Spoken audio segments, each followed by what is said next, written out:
It is time, fans, as we welcome you in to Jim and Benny Smith Stadium on a beautiful spring afternoon for some more Mountaineer baseball. Today, Georgia Southern climbs the mountain for the final Sun Belt Series of the year. The Mountaineers, they need one win to secure themselves a bye in the double elimination bracket and play on Wednesday in the Sun Belt Tournament.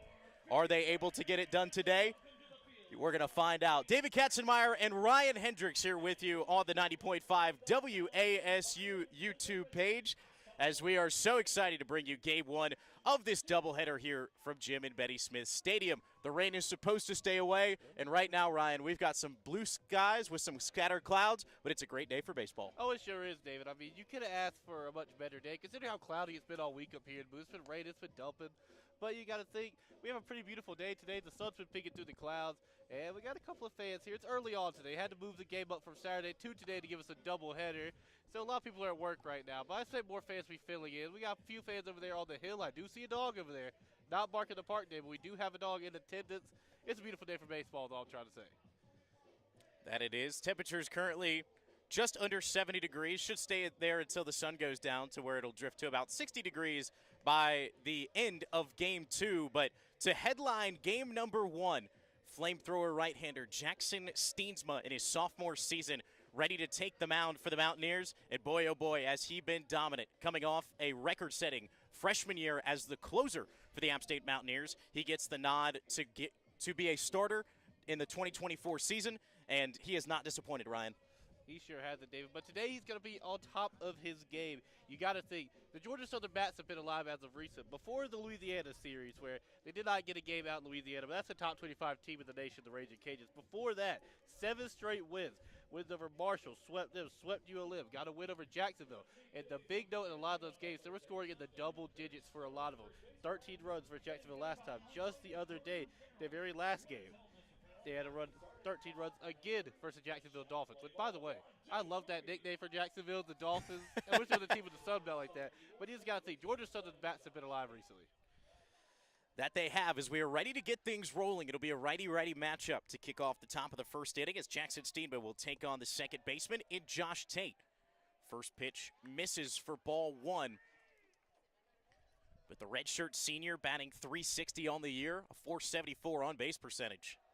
Steensma misses down and away for ball two. Man, these pitchers got some real heat behind them. Just missing the box just by a little. For me, they look pretty good. The umpire had something to say. It's a little different. 2 balls, no strikes. This one is clubbed out towards the left center gap. Banks Tolley ranging back on the track, looks up, and that one is into the pine trees over the 385 sign in left center. It's a lead-off home run for Georgia Southern after 2 straight balls were issued by Jackson Steensma. He leaves a fastball a bit too far over the middle of the plate, and Josh Tate makes him pay. Well, David, I think it's pretty simple to say not to start the Mountaineers wanted at all. Jackson Steensma, a couple good pitches to start. They were just a bit outside the box. But as you said, just left that one floating across the middle, and Josh Tate just crushed that one. I mean, it crept over the wall, but it could have went even further. The wind wasn't blowing it down. And so the hot bats of Georgia Southern remain lively. As next due up for Georgia Southern is the first baseman, Kent Schmidt. The lefty watches one cross the plate for strike one. There we go. That'll get Steensma's confidence back just a little bit. Only one strike, but finally get him to hit inside the box early on. Schmidt batting .324 on the year. Swing and a miss and a fastball high and outside. So Jackson Steensma has gone down and in. Now he's gone high and away.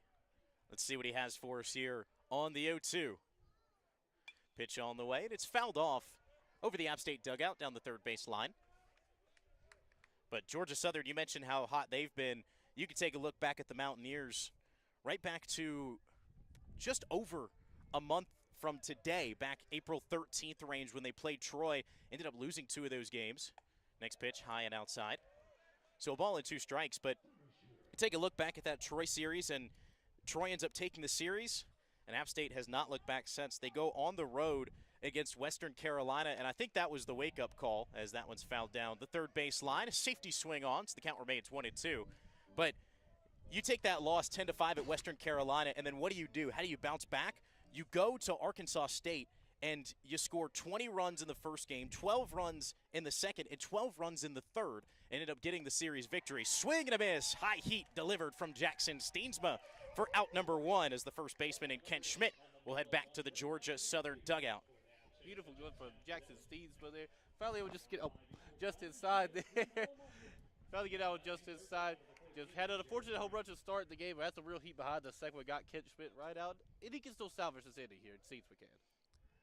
As the Mountaineers, to finish that thought, have not lost a series in over a month since losing that series to Troy. They then had won a thriller 12-11 on April 23rd against ETSU. They sweep Georgia State in Atlanta. Foul ball off the handle. So a ball and a strike on our new batter, Jarrett Brown, the third baseman. And then you go to Wake Forest. It was an unfortunate loss. Some controversial calls mixed in there, but you end up losing to Wake Forest. And, you know, now you recenter your attention. You end up winning the series against South Alabama. You win the series against Old Dominion. And now you're here with a chance to win one game to send you into the first round bye of the Sun Belt Tournament. 2 balls and a strike on Jarrett Brown. Steensma, nice fastball in the inner half of the plate. 2 balls and 2 strikes. 1 away here in the top of the first inning. Georgia Southern leading 1-0 thanks to a leadoff homer from Josh Tate. This ball is skied out into the air. Down the right field line, Drew Holderbach, the first baseman for App State, gives chase, but it'll land about 20 feet up on the berm. Right next to your dog, Ryan. Oh, there he goes. Yeah, the dogs. I think the dog's really happy to see that ball over there. But, David, you bring up the fact that they only need 1 game over this series to get a first-round bye, and that's huge for the Mountaineers. A team that usually has to play in the first round come the conference tournament can get a huge bye, just need 1 of 3. Oh, but as you said, it's going to be a real tough one to try to beat Georgia Southern. Jackson Steensma making Jarrett Brown look a little bit silly. He went way out in front of a breaking ball that just tied him up. So Jackson Steensma, after giving up a leadoff homer, which arguably you could say has been one of the only weaknesses of Steensma this year, is just leaving a couple pitches too much over the plate, comes right back and delivers 2 straight punchies. Long ball turned on and hit well foul by the cleanup hitter and J.D. Kaiser. Yeah, that was way over there. Yeah, Steensma really feeling himself now. Just left that first one a bit too much over the plate. But those last 2 were nasty, especially that last pitch on Jarrett Brown. Steensma goes right back to the off-speed, and it just breaks backdoor across the plate. No balls, 2 strikes. Fans get into it now. Steensma needs 1 more to set down the top of the first.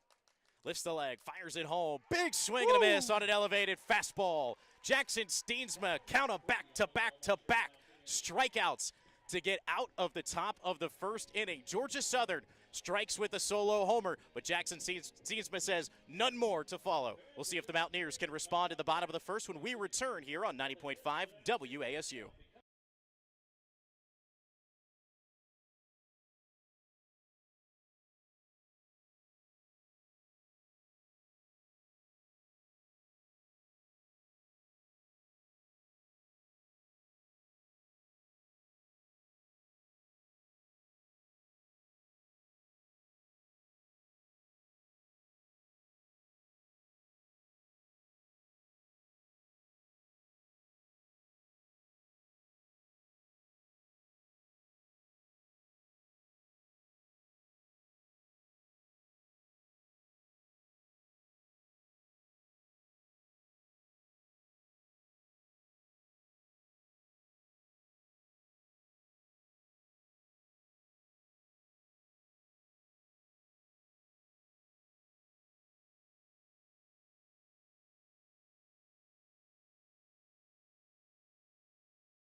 One to nothing, Georgia Southern leads App State as we enter the bottom of the first inning here in Game 1 of a doubleheader on a beautiful Thursday afternoon at Jim and Benny Smith Field. David Katzenmeyer and Ryan Hendricks joining you live.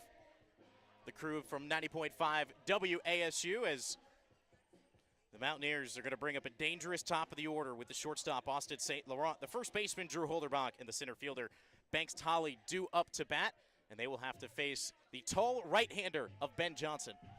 Yeah, and no person you'd rather want leading off your lineup than Austin St. Laurent. David, you mentioned this to me in pregame. 71 runs, top 10 in the nation, and also top 10 all-time in home runs in a season up there. This top of the lineup just has a ton of power. You got to think Banks Tolley's coming up in a bit. He's #1 in home runs in the season for App State. And also St. Laurent, you know the power he has behind that bat if he can get a hit on it. Righty-righty matchup. First offering to St. Laurent is popped up towards the right side.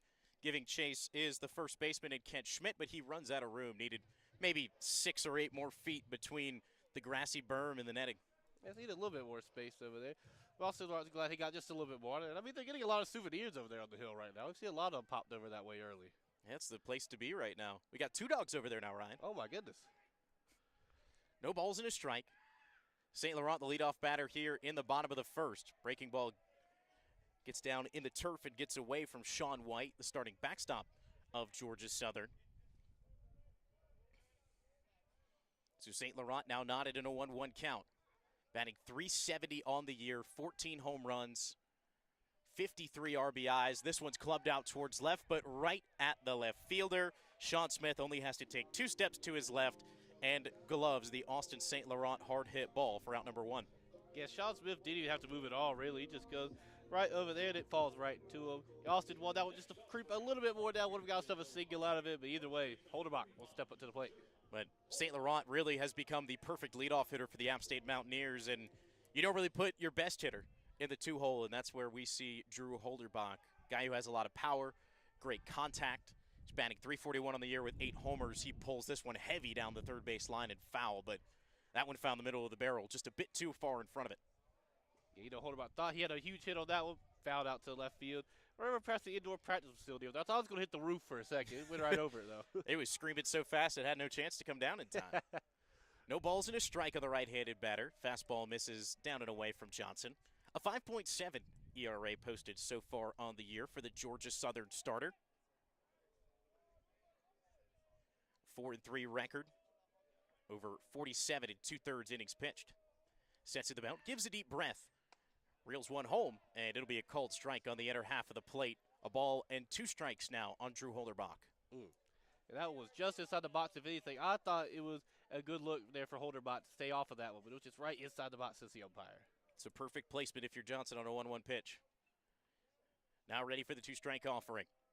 Gives the nod home. Lifts the leg, turns and fires. Ground ball rolled over third base side. About a foot or 2 foul. And Holderbach just pulled him to the left right now. We saw the big hit earlier go to the left. That one on the grounder goes left as well. Now he's in a bit of a hole here in the 1-2 count. Holderbach's out in front. Pretty much every pitch we've seen so far. He'll tap the bat twice behind home. Now he's ready in the box. Johnson addresses him. Sets at the belt. Another big deep breath. The 1-2 offering. Spikes in the dirt. 2 balls and 2 strikes now after Sean White has to get down on both knees to plug that one up. He's making Sean White work right now. He has to go for a lot of these balls in the dirt early on. 1 out here in the bottom of the first. Georgia Southern leading the App State Mountaineers 1-0. 2-2 count on Drew Holderbach. Johnson fires the next one in. Drew reels his shoulder back as that pitch was coming a bit too far inside for his liking.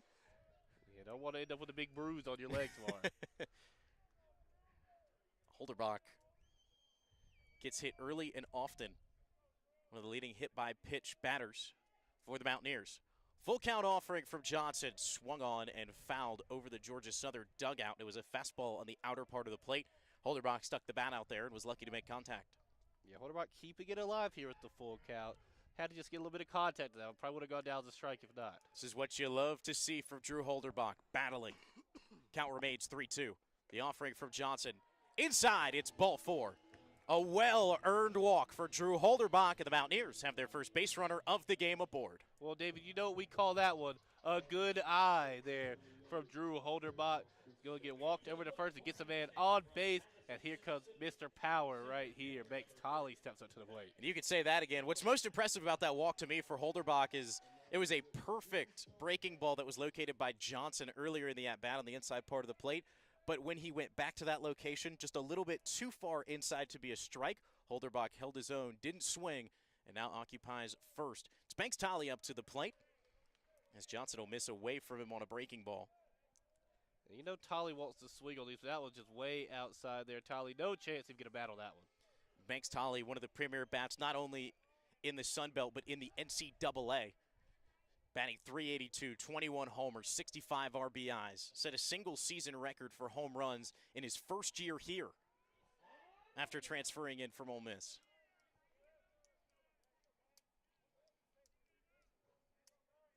Banks Tolley has been everything he was promised and more. 1-0 count, 1 out. Drew Holderbach, sizable lead off of first. Johnson lifts the leg, sends it home to Tolley, wanted to pull the trigger, lays off, and it was a good decision. Pitch misses low. Yeah, checked up just in the nick of time there was Tolley. I thought they might count that one as a swing. We checked up right in time, but that was way in the dirt. 2 balls and no strikes. Slippery situation for this slugger. Johnson lifts the leg, fires it a breaking ball, and has Tolley out in front. The green light was on for Banks.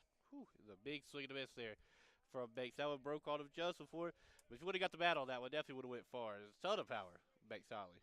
2 balls and a strike. Georgia Southern leading this ball game 1-0. Johnson gives the nod, sends another one in, and once again misses down and away. 3 balls and a strike. Got to be particular here if you're Ben Johnson.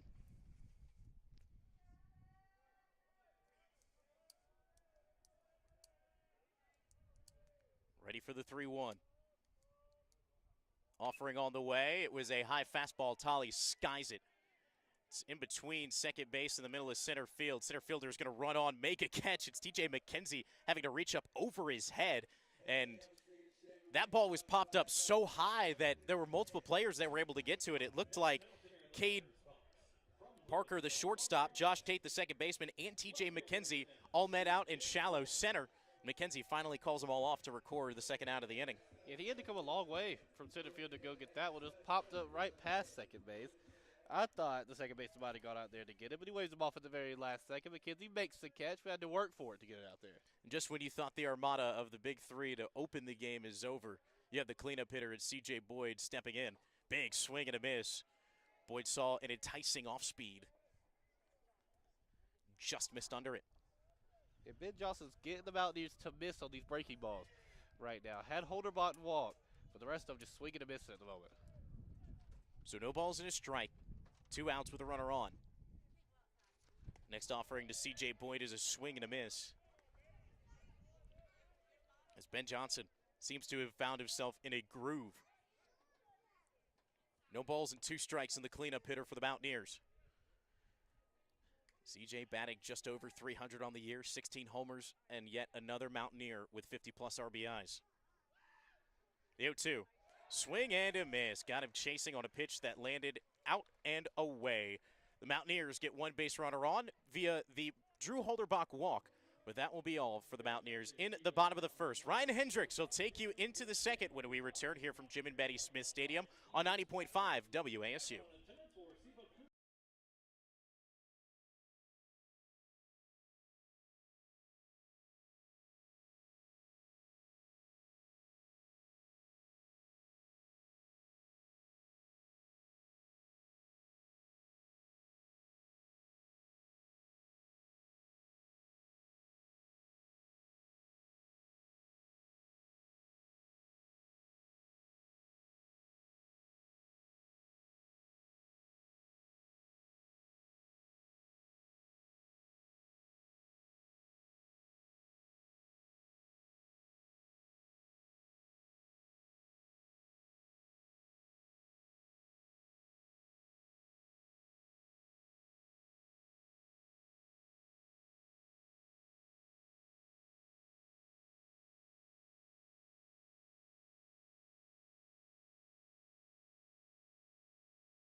Welcome back to Jim and Betty Smith Stadium. It's time for the top of the second inning here on this beautiful Thursday afternoon for some baseball. The lead right now 1-0 for the Georgia Southern Eagles as stepping up to the plate. It's going to be the right fielder, Sam Blancato. Jackson Steensma still dealing from on top of the mound. Ryan Hendricks, David Katzenmeyer joining you here today for what has been a great day for baseball so far. Mountaineers not to start. They have won it, being down 1-0 and only getting 4 batters in the bottom of the first. Only one man got on base. That was Drew Holderbach. But we'll see if Jackson Steensma can keep this game alive. Had 3 straight Ks after that home run by Josh Tate in the start of the first. And look at the way he started out this one. An 0-2 count. 2 strikes for Jackson Steensma. And picked up right where he left off after 3 straight punches in the top of the first. Steensma delivers. That one's going to be popped up. Nowhere to go. That one's going to be fouled away.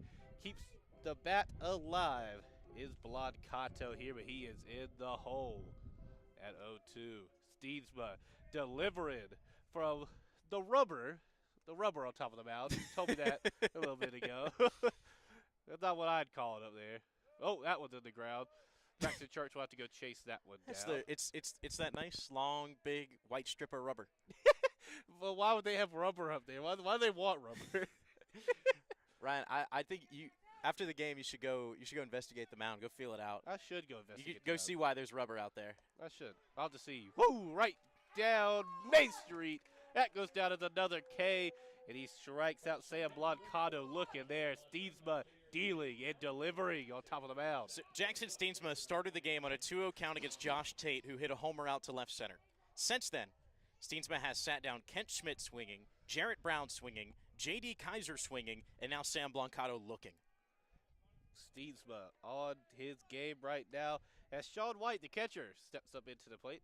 Righty swinging. That one's going to be popped out towards center, and it is chased down from the right fielder. Hunter Wilder is able to get under that one. It was a hard hit ball, but Hunter Wilder was shaded over a little bit more to the right than he normally would towards the right center gap, and that situated him perfectly as he really only had to go for a short jog to get to that ball. That one came right to Wilder there. As almost out of the inning already is Steensma. Stepping up to the plate, though, the left fielder will be Sean Smith into the right-handed batter's box versus the right-handed pitcher in Jackson Steensma. So the wind picks up a bit here in the high country, which is no surprise, David. It's always windy up here on the mountain. Oh, it always is. Steensma delivers. That one is going to go down as a ball. 1-1 the count. Traditionally here at Jim and Betty Smith Stadium, the wind blows straight out towards center field, maybe a little bit more towards left center, but normally blowing out of this ballpark. That's why I see a lot of pitches fly right over to the left side. We might have seen that earlier with Josh Tate. The wind might have just picked it up a little bit, carried it over the wall. It was right over the wall for Tate at the start. 2-1 the count at the moment. That was swung on and fouled away. It's going to be a 2-2 count. Steensma a pitch away from getting out of this inning. Let's see what Steensma does here. Big breath on top of the mound, holds it for a second. Smith waits inside the batter's box. As we have the fans clapping, Steensma delivers that one just a bit low and away to make it a full count. Sean Smith batting right on the 300 number for his average on the year. A 404 on base percentage. Steensma delivers. That one's going to be popped up. Let's see who's going to go back and get it. Bakes Tolley is under it, and that is a quick 3 up, 3 down for Jackson Steensma, the Mountaineers.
Welcome back to Jim and Betty Smith Stadium. It's time for the bottom of the second inning here. Ryan Hendricks, David Katzenmeyer joining you here on YouTube. The crew from 90.5 WASU. Mountaineers down 1-0 at the moment as Braxton Church, the local kid from North Wilkesboro, right down the road, steps in to left-hander battered box. Braxton Church, what stands out the most is a .250 batting average, but a .414 on-base percentage. Right-hander versus the left-hander, and Braxton Church, first one's going to go down the ball. And something else to point out, even though, like I just mentioned, only batting .250 on the year, when he bats leadoff in an inning, Ryan, he's starting things off batting .447. Ooh. That's good news for the Mountaineers. We'll see if he does that one here. That one, though, popped high into the air. Looks like it's going to be chased down by the Eagles. That was chased down in center field by T.J. McKenzie. Gets himself another fly out in center field. That's now stepping up to the plate. It's going to be Xavier Maranta, the outfielder from Miramar, Florida. Maranta, the DH for today. It's going into the left-hander batter's box. And we'll see the Mountaineers can start to get these bats alive. Not the start they wanted, but that one way away from Ben Johnson. Maranta started the year off hot for the Mountaineers, playing in the field, but due to an injury he suffered a couple weeks into the season, he was on the bench for about a month, came back and has served as the primary DH for the Mountaineers since being healthy. We'll see if Maranta gets this one out. That one's going to be fouled away towards the right side. Pulled it towards the hill over there. It's going to be a 1-1 count. One out so far this inning for the Mountaineers. It was a quick fly out by Braxton Church a second ago. Maranta steps back up to the plate in the 1-1 count. Johnson takes a breath from the mound. That one right down Main Street. It's going to be a 1-2 count. A beautiful strike by Ben Johnson. That was a perfectly placed fastball on the outside edge, just froze Maranta. Woo. And nothing you can do about that one, dude. I mean, Nothing. You think that was going outside the box, creeps right inside. Ben Johnson having a great start today on the mound. Johnson delivers. Maranta gets the bat on it, but it's going to be fouled away. And it's going to become still a 1-2 count. We're going to get one of those one day, Ryan. One day, we've been waiting all season. It's getting popped back towards us. Well, We've had one hit the rail beside us here before. Oh, my. We've had one hit right there. Y'all are lucky I wasn't up here. I would have snagged that. Yeah, I know you would have fielded it. I mean, David, we saw you out there fielding. We had a little slow pitch softball game last week, and we saw you out there getting field out there, David. They don't want to see you with the glove in hand. Nah, they do not. Lockdown first baseman. 2-2 the count. One out so far for the Mountaineers. Maranta staying alive here at this at-bat. That one's coming towards that's us. It's going to closer. go past us. And it's in the parking lot. It's in the parking lot. I mean, maybe you'll get that one after the game, David, if it's still If it's there. still sitting there, sitting around. You can roll all the way down the hill over there. You have there's to work to go get it. There's evidence that it's happened before because there's a security camera directly above us that has the glass shattered. You can only imagine what that was from. 2-2 the count. Maranta swing and a miss. And that one was in the dirt. Interesting swing there from Maranta. Either way, 2 outs so far for the Mountaineers. And Ben Johnson has looked really good on the mound so far for Georgia Southern. These Mountaineers, really the only person who's had success seeing consistent balls and strikes was Drew Holderbach, who walked back in the first inning. But everybody since has been very selective on what they're swinging with, but Johnson's location has forced the Mountaineers to take the barrel off the shoulder a little bit more often than I think they'd like to. Right-handed batter, the third baseman, Adam Quintero, steps in to the plate. And you could see Quintero shaking his head, looking back at the dugout after that pitch. That was a borderline pitch on the outside part of the plate to the righty. He was not happy with the call. Yeah, just creeping just inside right now is Ben Johnson with these pitches. That was outside. A good patience shown by Quintero not to swing at that one. 1-1 will be the count. And the strike zone has been a bit wide to start the game so far. I wouldn't say it's been called inconsistently, as we've been seeing pretty much same location from Steensma getting called as balls and strikes, but definitely a bigger zone than you're used to. Ooh, can't call that one a strike there. Going to work for it on the catcher's mound there. Sean White had to work to go grab that one. The catcher's mound, that's a new one. I think they should put a mound there, Dave. What do you think? Elevate him a little bit? Yeah, why not? I mean, Put him on a little ramp? You put mounds everywhere on the field. Just have like hills you got to dodge the whole time. That's just called playing in a sand lot. Why don't we just- play in the sand? It's like what we were playing on at Watauga. 3-1 the count for Adam Quintero. trying to just get on base here, even if it is by walk. No shade to Watauga. That field was, they did the best they could with how much rain there was. Yeah, the Watauga Rec Center field not doing good. Pitch delivered. That was going to be grounded out. It's going to go down as a single. Heading over to left field, Quintero. First hit today for him, and he gets a single out of it. Good job from Q, as they call him. He pokes one through the 5-6 gap, and the third baseman and the shortstop, Jarrett Brown and Cade Parker, just exchange looks at each other as that ball rolls right through the hole. Nothing either of them could do about it. Yeah, perfect placement there from Q. And now stepping up to the plate into the left-handed batter's box will be the right fielder, Hunter Wilder, wearing the grade 8 out there today. Wilder, a guy who started off the year pretty cold. His batting average was right about 200 for quite a while. That one's going to be low in the way there for 1-0. But slowly but surely, he was still getting consistent playing time, especially after the injury to Dylan Mulquin. He was put back out in right field, just kept getting more reps, and slowly but surely that batting average has climbed, and he's become a lot better of a contact hitter and has had some huge moments so far for the Mountaineers this year. Johnson really delayed on that pitch and tries to get Quintero out at first. Quintero's all over at, though, getting back to the plate. That was a violent pickoff move, too. He put his entire force into that throw to first base. He was. He really, he thought he was going to get him for sure out there. But not the case. 1-0 still the count. Wilder checks up his swing. Either way, goes down as a strike, right down easy street for Ben Johnson. With that .252 batting average, 3 homers, 27 RBIs. Hunter Wilder, a guy you love to have sitting in the 8-hole, especially with Joseph Zamora on deck. Johnson, big deep breath on top of the mound. Wilder is going to swing on that one. Goes right down the center. Will Quintero throw all the brakes? He will. We have runners on first and second. Runner in scoring position is Quintero. Back-to-back singles for the Mountaineers. All right. Got something brewing here with 2 outs, and I was going to say, when the top of the order for the Mountaineers go cold, who comes up and who comes in clutch? It is usually the 7, 8, 9 of the Mountaineers. We've now seen Quintero stand on second after his single. Over at first after that splicing single was Hunter Wilder, as we're going to get a mound meeting now between our Georgia Southern pitching coach, the catcher Sean White, and Ben Johnson.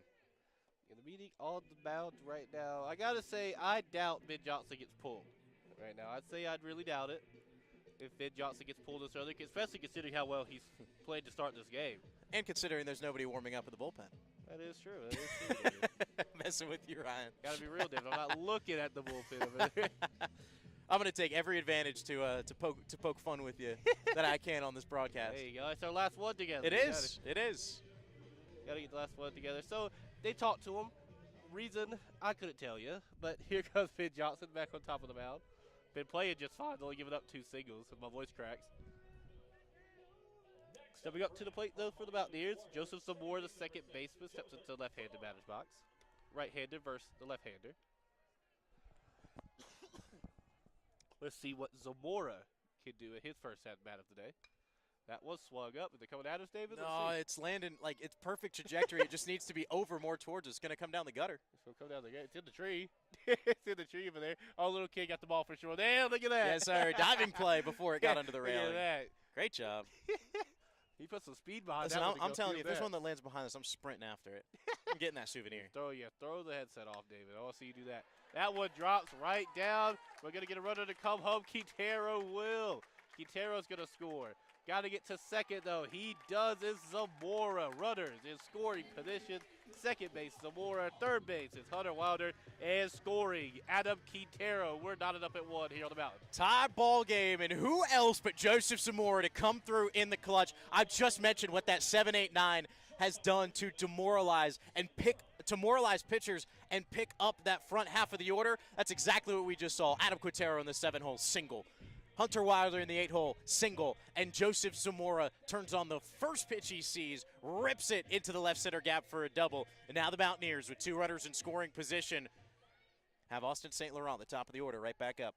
Here he goes. No man you'd rather have right now. Top of the order, Austin St. Laurent with runners in scoring position. 2 outs here in the bottom of the second. That was going to be high. Excuse me, it's going to be right inside. It's going to go down as a strike. 0-1 the count. A wide zone right now, and you can complain about it, but you can't disagree with it until it doesn't start getting called on both sides. What can Mr. App State Baseball, as we love to call him, do here? That one is going to go down as a ball to make it a 1-1 count. St. Laurent would love to crush this one out in the park right now. You just know he can. Also, St. Laurent, and this whole top of the order, whole ton of power behind it. Great spot to be in right now for the Mountaineers with Wilder on third. And all these hits that have come here in the bottom of the second have all come with 2 outs. That was going to be called low and away once again. 2-1. They count for St. Laurent. Laurent, big deep breath from the plate. Taps the plate once. Swings the bat around. High above the head. Johnson waits for a second on top of the mound. Cooled off from the start of this game. See what he can do. That one's going to be chopped at, and it's going to drop for Austin St. Laurent. That one goes down as a single. 2 are going to come in. Excuse me. As Hunter Wilder and Joseph Zamora brings it in. 3-1 to lead for the Mountaineers. 4 straight hits on 2 outs for App State. Their first 4 hits of the game, Ryan. And they're all coming right here in the bottom of the second with 2 outs, and it is now 3-1 App State. Beautiful job. Right down by the Mountaineers. 2 outs came. They did not back down at all. It's now stepping back up to the plate for his second at-bat of the day. Drew Holderbach, the first baseman. Yeah, I mean, what were we talking about a second ago, David? No man you'd rather have to try to drive 2 runs in than Austin St. Laurent, and he does just that. Try to pick off Austin over at first. He's going to get back to the plate. And Drew Holderbach, just something to watch throughout this game, has 18 doubles on the year. That's tied 11th all-time for App State. If he can get 1 more, he'll be tied in the top 10 for all-time doubles in a season. You know, David, I love all these stats. You just, I love them. Love it. Love it out there. We'll start calling you Mr. App State Baseball, David. Holderbach, still nothing on the count right now, 2 outs. Tried to pick off St. Laurent at first was Johnson. That one looks like it's going to be high. It is called that. 1-0 the count right now. Drew Holderbach has already put himself in the record books so far this year with a 42-game career on, or a 42-game on-base streak. That is second all-time for App State baseball. And Holderbach now 1-0 the count. That was, see what the call is. Going to be called the ball, 2-0. Unfortunately, Holderbach. Excuse me, Ryan. Unfortunately, that streak's not going on anymore. That ran from February 16th to April the 3rd. But still, Drew Holderbach, a dangerous bat. First time up to the plate, he walked. He got walked as well all the way to another walk right now with 2 balls and no strikes. Holderbach, that one will get called just inside there for Ben Johnson on the fastball. It's going to be 2-1 count. That's a filthy, filthy breaking ball. That just looks like it's coming at your shoulder. There's nothing you could do but sit there and watch it. And by the time you realize that you might need to swing, it's already across the plate for a strike. Exactly, right past you there. That was big swing and a miss there from Holderbach. It's going to make it a 2-2 count. And this is what you do if you're Ben Johnson. This is a perfect sequence right now. You've got Holderbach in a tight situation where you've thrown him a strike that's been a breaking ball. He's sitting on it now. Then you throw a fastball right at that exact same tunnel that misses high and in. Let's see what he does here on the 2-2. 2-2 the count. Holderbach, that way he's going to chop that one high up. We'll see if it drops. It looks like it will. First baseman is able to get it down there. Kent Schmidt runs it down and finally gets out of the inning, but a very successful one for the Mountaineers, getting a 3-1 lead.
Welcome back to Elevation 333, better yet known as Boone, North Carolina. I'm not speaking loud enough, but either way, the Mountaineers lead 3-1 here at the beautiful Jim and Betty Smith Stadium.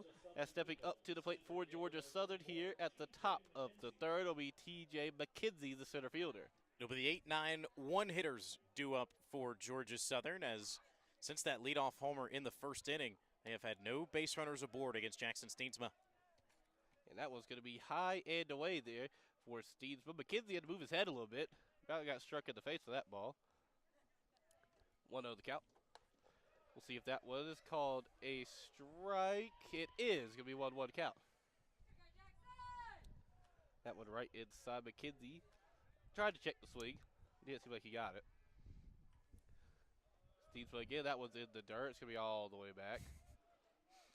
It's always funny when these pitches bounce in, I guess technically the turf, but technically it's always funny because when it hits off home plate normally, and when there's dirt around, it's like a springboard, but here anywhere it hits is a springboard. It sure is. That one popped high and up, and it is caught by third baseman Adam Quintero. It's going to be a quick out once again there from T.J. McKenzie. Steensma still wheeling and dealing on top of the mound.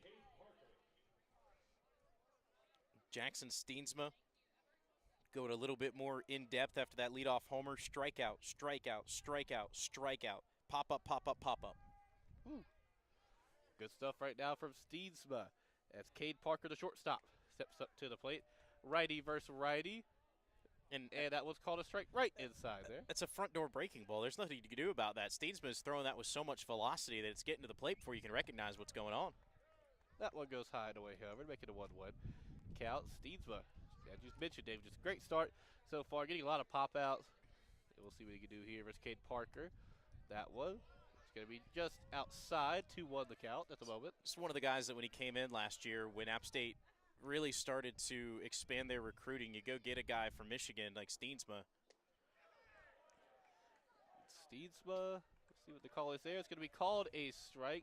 Who is acclaimed as one of the top pitching prospects coming out of high school in the state of Michigan. App State gets him. He comes in, and he is filthy. Lights out for an inning or two, and they need him as a closer. There you go. Popped up, bounced to first, thrown out in the nick of time. Drew Holderbach catches it at first and gets Cade Parker out. That's going to go down as a grounder by Jackson Steensma. 6-3 put out. That is the first ground ball out recorded by the Mountaineers today. Back to the top of the lineup, but it's the man who hit the home run in the first inning. Josh Tate steps back up to the plate. And just Steensma converting into a starter, I love it. I think that this was the best decision they could have made for him. And Steensma delivers there. Quick strike, 0-1 the count. And a lot of it is because of pitches like that, Ryan, where he has such a dynamic breaking ball. He has a great sweeper. He has a fantastic arsenal that he is able to run up and down lineups with, and at the end of the day, he has a fantastic fastball with nice run on it. So Steensma, he can live and die via that fastball, or he can end up going with the slider. He can go with the curveball. He has such great command for a guy who's so young. He sure does. Steensma, it's going to be a fourth on the mountain if he decides to stick with us for a long time now. Only a sophomore. 1-2 the count now for Tate. Steensma definitely has learned from his first mistake versus Tate in the first inning. See what happens here. That one's going to be chopped at, popped up. Looks like Tolley's going to run under it at center field. He does. And 3 up, 3 down for the Mountaineers again.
Welcome back to Jim and Betty Smith Stadium. It's time for the bottom of the third inning. The Mountaineers will be back at the plate now.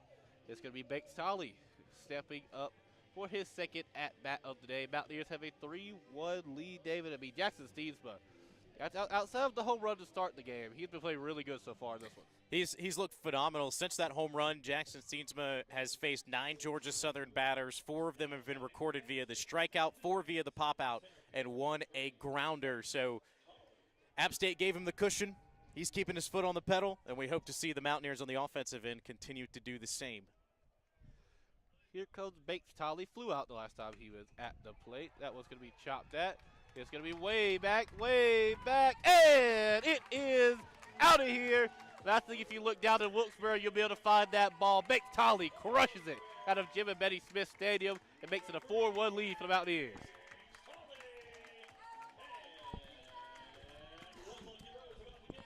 It's number 22 from the premier slugger of the Mountaineers. As what can't Banks Tolley do, Ryan, as there are some records that we have to go ahead and look at. Banks Tolley, with that RBI, now becomes the second single-season leader in RBIs at 66.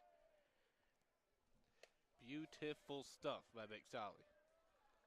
And I also want to say that Banks Tolley is now, he moves into a tie for second with Wes Hobson for the single-season total base record, both now at 154. There's still a couple of games to go for Tolley. He can crush these records. He can. Boyd at the plate now. First one went down the ball. That will go down on the ball as well. 2-0 the count for C.J. Boyd, the left fielder for the Mountaineers. Struck out swinging the first time he was at the plate. It was 3 pitches, 3 swings for Boyd. Let's see if he can keep just this hot start to the game for the Mountaineers alive. That was a big swing to miss there for Boyd. Had the green light there. That was a fastball that tied him up high and in. But C.J. Boyd, currently sitting at 16 homers, needs 1 more to tie his record last year of a season-high 17. And Kermit Smith now going to pull C.J. out of the box and have a quick word with him. But looking back to last year, C.J. Boyd started the year off injured and just came out of the gates guns blazing. He didn't even have a full season to get up to 17 homers, but in that time, he was able to tie the single-season home run record at 17 with Daniel Kassoff from 2012. And then Banks Tolley, of course, as we know, came in this year and just completely stole the show. He is now 5 home runs ahead of the previous record with his 22nd coming just a moment ago. And that's just insane. The season that Banks Tolley is at, I mean, how lucky we are to have. I mean, turns it from a premier program at Ole Miss. I mean, that's one of the best baseball programs in the country. And Banks Tolley decided to take his talent to the mountain, and we sure are glad to have him up here. That we are, and we've seen on his social media and just from his outreach with the fans and community that he loves it here. Beautiful stuff. Boyd chops at it. Can he get the first? Going to get thrown out in the nick of time. The first baseman, Kent Schmidt, is able to corral that one from the shortstop, Cade Parker. And C.J. Boyd is out to get the first out of the inning for the Mountaineers. As here comes the local kid, North Wilkesboro. And I think there's Braxton Church is a big deal, but I think there's a bigger deal happening down at North Wilkesboro this weekend. Got the All-Star race. Oh, yeah. For the second straight year. You going to be there, David? I will not. I'll be up here. No, that's where I'll be. That's where I'll be. Unfortunately, we are not going to that race, but it's still going to be an exciting. I'll be watching it. I will be too. And Braxton Church sure will as well. As he watches that one go right by for the first strike. 0-1 the count at the moment. Hey, I've gotten a couple different versions of the North Wilkesboro experience. I've gotten the version where I wasn't supposed to be there. I've gotten the version of the first race back ever. And I've gotten the version of the All-Star race. So I know it's going to be a great time. I don't feel like I'm missing too much, though. There you go. I'll definitely have to make my way out there one of these years. 0-2 right now for Braxton Church, though. Just watch 2-0 go right by him. We'll see if he swings at the third out here. You've never heard about the first time I went to North Wilkesboro. Uh-oh. We might need to hear it on this broadcast, David. No, I'm saying you didn't hear me say that. Uh-oh. I've only been in North Wilkesboro twice. Uh-oh. As far as you're concerned. David Katzenmeyer. Big rule breaker we got beside me here in the booth. 1-2 the count right now. 1 out so far for the Mountaineers. If you leave a gate open. Look at that. Braxton Church, that one. He's going to go down the strike, and he is thrown out looking there. Not what Braxton Church wanted. 2 outs for the Mountaineers, though. As here comes Xavier Moranta back up to the plate. It's now the third strikeout for Ben Johnson on the game. Ben Johnson's having himself an okay game. I don't know how much longer he's going to go here. He's leaving a few just out and easy. We saw Tolly knock one out the park, and they had a lot of runs in the second inning. Right now, that one's going to be chopped at. Will it drop in time? It will not. Chase down from the right field there was Sam Blancato, and Georgia Southern gets out of the inning, only giving up the home run to Tolly. That's going to be 4-2-1 to lead for the Mountaineers, and when you come back, David Katzenmeyer will take back over play-by-play duties here on YouTube for 90.5 WSU, the App FM.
Welcome back to Beaver Field as we are ready to start the top of the fourth inning. The App State Mountaineers leading the Georgia Southern Eagles 4-1, as it will be the 2, 3, 4 batters due up in the top of the fourth for Georgia Southern. Kent Schmidt, Jarrett Brown, and J.D. Kaiser. And if you recall back to that first inning, all three of those batters strikeout victims of Jackson Steensma after he had some anger giving up a leadoff homer to begin the game. We'll see if Steensma just keeps it alive here. Just a very good start to the game for Steensma. Only had the very first pitch of the day, just warming up a little bit.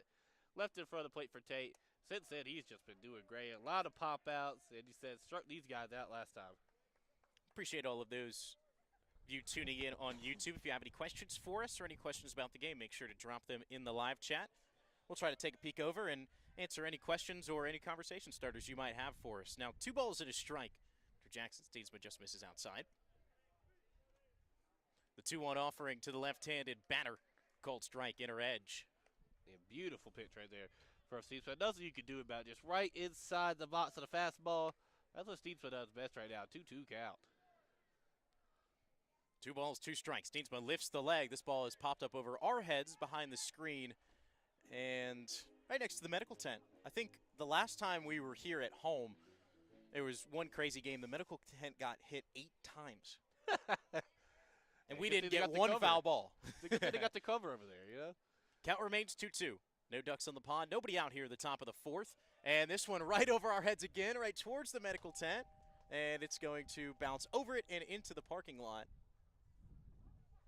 Boy, if I was a little more no, I couldn't have gotten there. I mean, if that's a little bit more that's to higher the up. right over here, I mean, that's coming like right at. I mean, it's right there. It bounced on the concourse over here. Can we get one more, Steensma? 2-2. Swing and a miss. We cannot. 5th punchy of the game for Jackson Steensma and the 2nd strikeout for Kent Schmidt. Beautiful stuff from Steensma. Getting them swinging right now. Swinging instead of looking right now. And as much as we want to see a fastball, we'll take the strike instead there from Steensma. And this is what you love. You got a dominant pitcher on the mound. You got a dominant hitting order. You're loving both sides of the ball if you are the App State Mountaineers. Now it's Jarrett Brown, righty-righty matchup, as he watches a breaking ball soar by for a called strike. Jarrett Brown, third baseman for Georgia Southern, struck out in his first at-bat. This one is lined through the gap in the left part of the infield. Austin St. Laurent and Joseph Zamora watch it slide between them as Zamora had the shift on. So there were 3 infielders that side of second base, but nobody able to come up with it. So it will be a 1-out single for Jarrett Brown It brings up the cleanup hitter, J.D. Kaiser.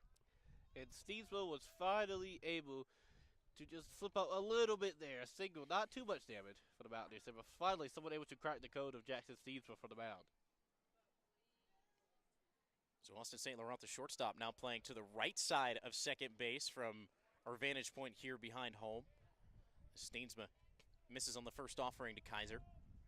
So the only person on the left side of the second base bag is Adam Quintero, playing in the normal shortstop position for the left-handed batter, and Kaiser has to reel his elbow back as Steensma misses inside.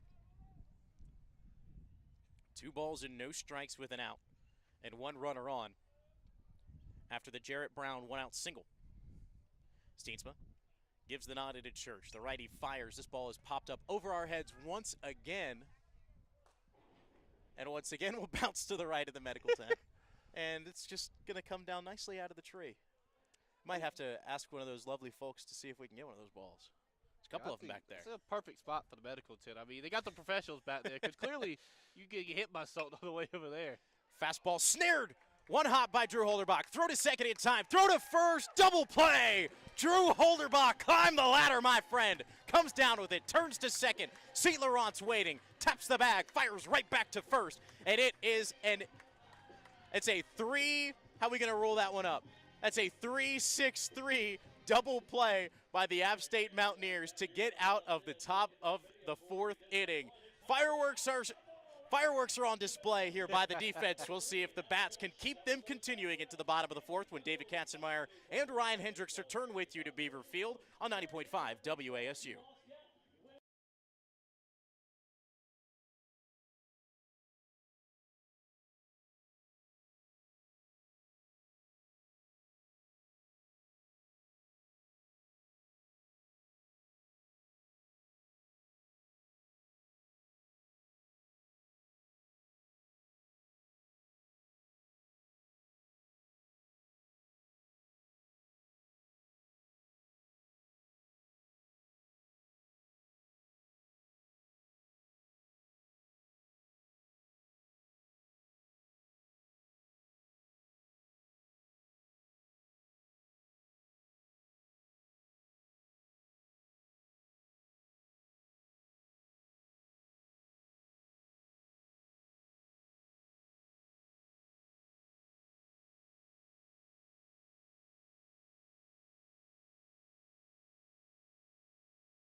Ben Johnson back out for his 4th full inning of work as we welcome you back into Jim and Betty Smith Stadium in beautiful Boone, North Carolina in Game 1 of a doubleheader where your App State Mountaineers are leading the Georgia Southern Eagles 4-1 and are ready to bring Adam Quintero, Hunter Wilder, and Joseph Zamora to the plate.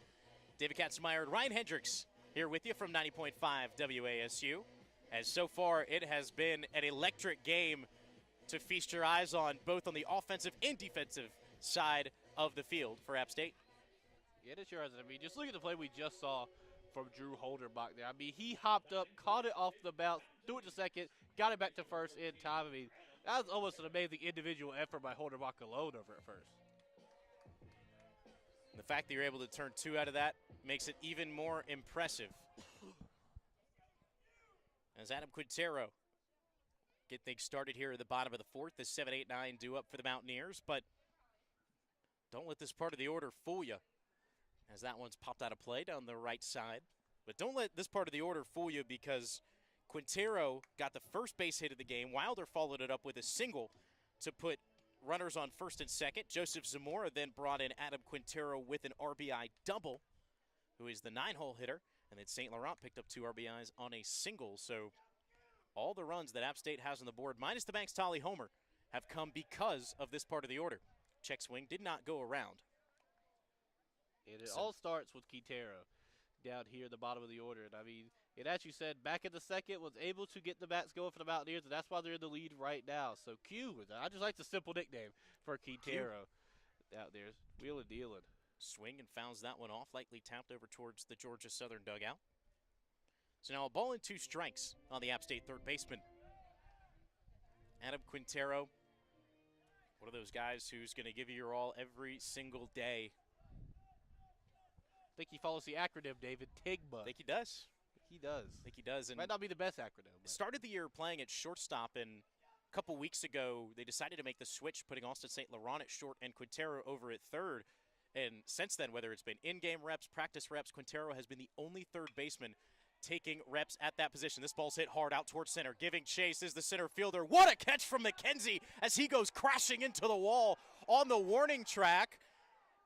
Quintero is still running just in case. Here he comes rounding third, but it looks like the play was made by TJ McKenzie. And oh my goodness. I mean, you're not going to find a better play than that out in center. Goodness. I mean, TJ McKenzie just no regard for the wall. No, not at all. I mean, he was slammed that wall. He was a step away from the wall when he made that catch. He turned his head and just face planted right into the wall. But my goodness, go check out the ESPN Plus feed on that one because a heck of a play from the Georgia Southern center fielder. Goodness. Was caught either way though. Quintero, he rounded all the bases, but I mean, he still got out. There's Hunter Wilder does it to the plate. Robs Adam Quintero of a double or more. So one out here in the bottom of the fourth. Now brings up Hunter Wilder. Off speed misses low. And I mean, McKenzie looked like, I mean, we were talking about racing a little bit ago. He slammed, that's what you'd call a wreck right there. He slammed the wall just like he was at North Wilkesboro. I think the All-Star race came early with that crash out there. I think going at that speed would do more damage to a car than it would him. Goodness. I don't know how he's standing right now. Yeah, I know he's dizzy out there. I mean, you saw the hat fly off and everything. It was wild. That was just a heck of an effort. But there's an indentation in the wall from where he crashed in it, too. So now 2 balls and no strikes after 2 pitches have missed back-to-back low in the zone. This one clips the inner edge for strike 1.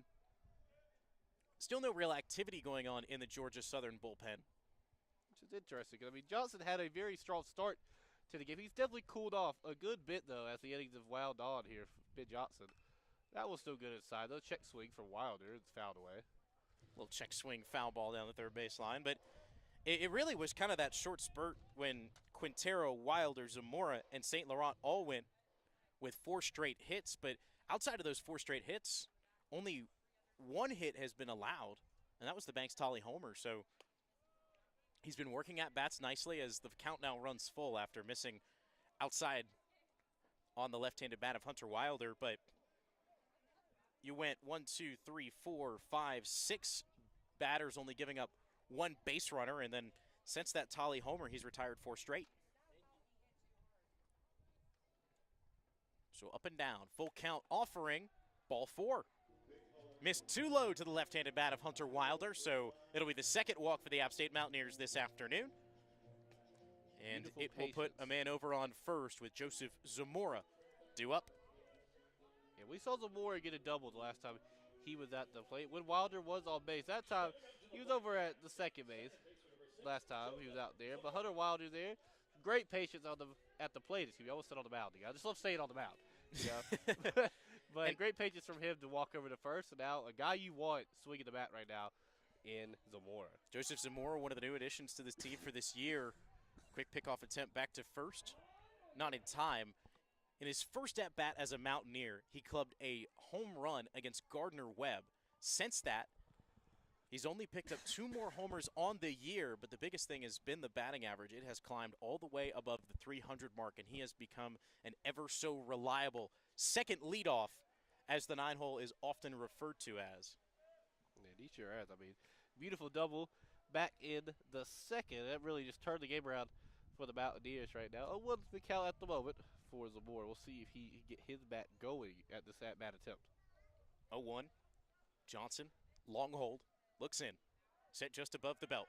Runner goes. It was a hit-and-run opportunity, and Hunter Wilder on the pop-up is now going to have to retreat. This ball is floating into shallow left field, roaming under. To make the play is Sean Smith, retreating back to first in time is Hunter Wilder. So while he got a good jump, the possible steal attempt is neutralized by the Zamora pop-out. Yeah, popped way high into the air over there. Smith able to chase it down nice and easy. And now Austin St. Laurent, Mr. App State Baseball, is going to step up once again. Had himself a good hit the last time he was at the plate. But, you know, he's thinking home run every time he's stepping up. And St. Laurent wants to start getting his name on the record books too, is he's only 3 shy away of the previous record that stood partway through this year. Pickoff attempt back to first. Gets away from the first baseman, Hunter Wilder, going down to second. No throw from Kent Schmidt. And so the pickoff attempt that went just a bit wide pays off for the Mountaineers, as now they have a runner in scoring position with 2 away. And, I mean, for Ben Johnson, he's been trying to pick him off at first a ton this game. I mean, he just has not worked for him. And then that time it comes back to bite him. As you just see Wilder, he can almost jog over the second as far away as that was. 4-1, the Mountaineers lead. Runner on second with Austin St. Laurent up to the plate here in the bottom of the 4th. And the first offering to St. will go for a called strike.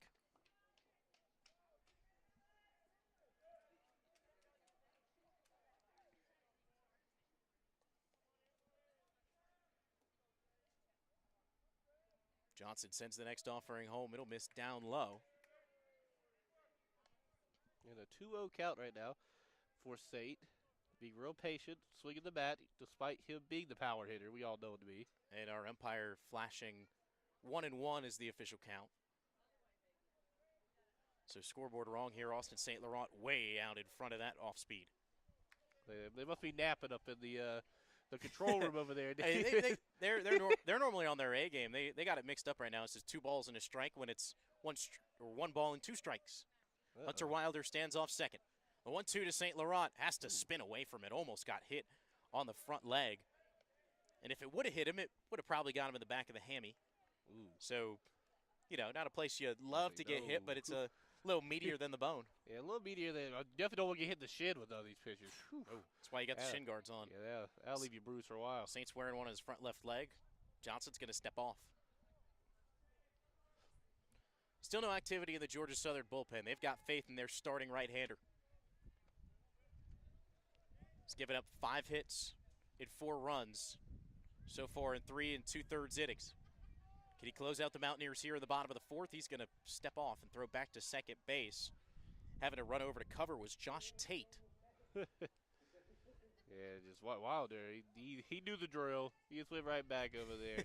he pretty much walked back to the way he didn't have to run. Tate wasn't covering the bag at all, so it was almost one of those where Johnson steps off, and now Hunter Wilder's just dancing around for him, trying to take his attention away, and he might have, as another ball misses well inside on Austin St. Laurent.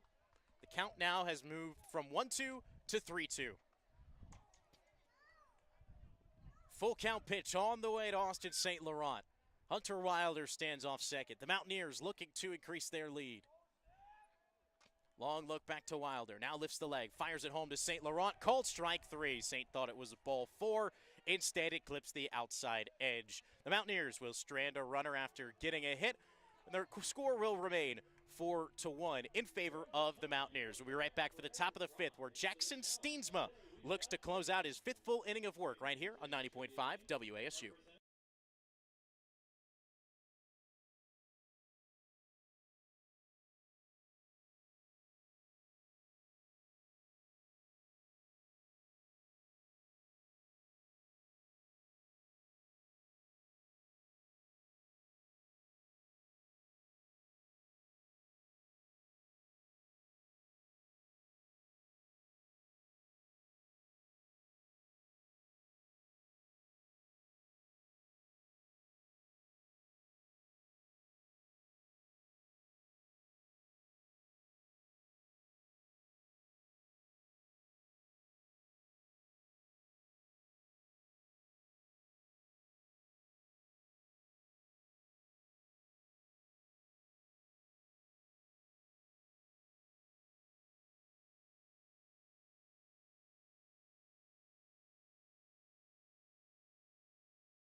Top of the 5th inning, ready to roll as the App State Mountaineers lead the Georgia Southern Eagles 4-1.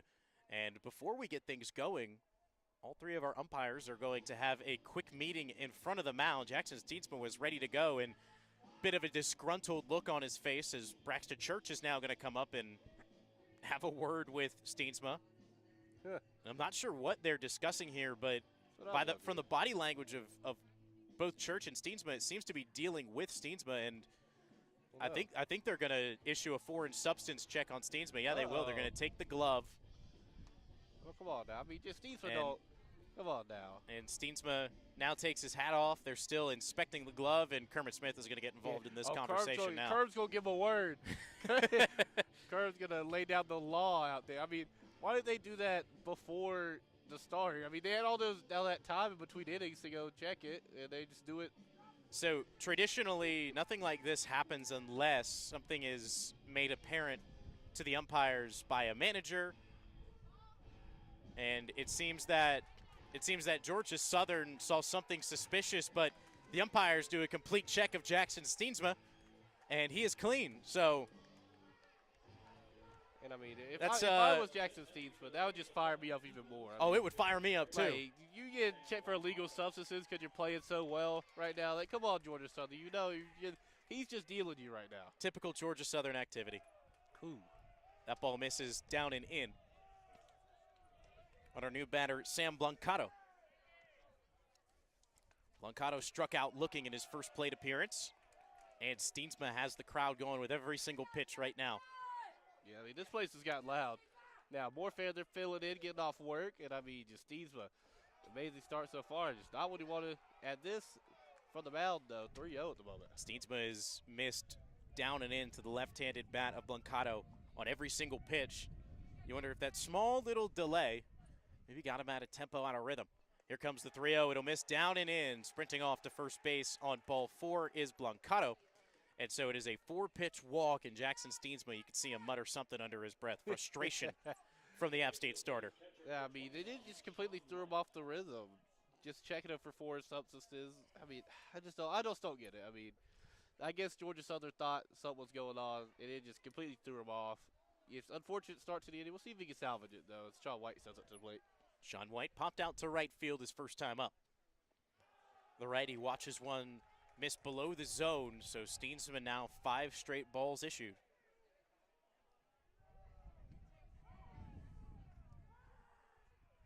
Wind blowing heavily out of right field right now. Steensma, a 6th straight ball, and Braxton Church is going to go have a word with the App State right-hander. Yeah, entire infield's going to come in, and we're going to have our pitching coach come out as well. Yeah, you've got to just try to get the confidence back into the head of Jackson Steensma right now. And I mean, just completely off rhythm.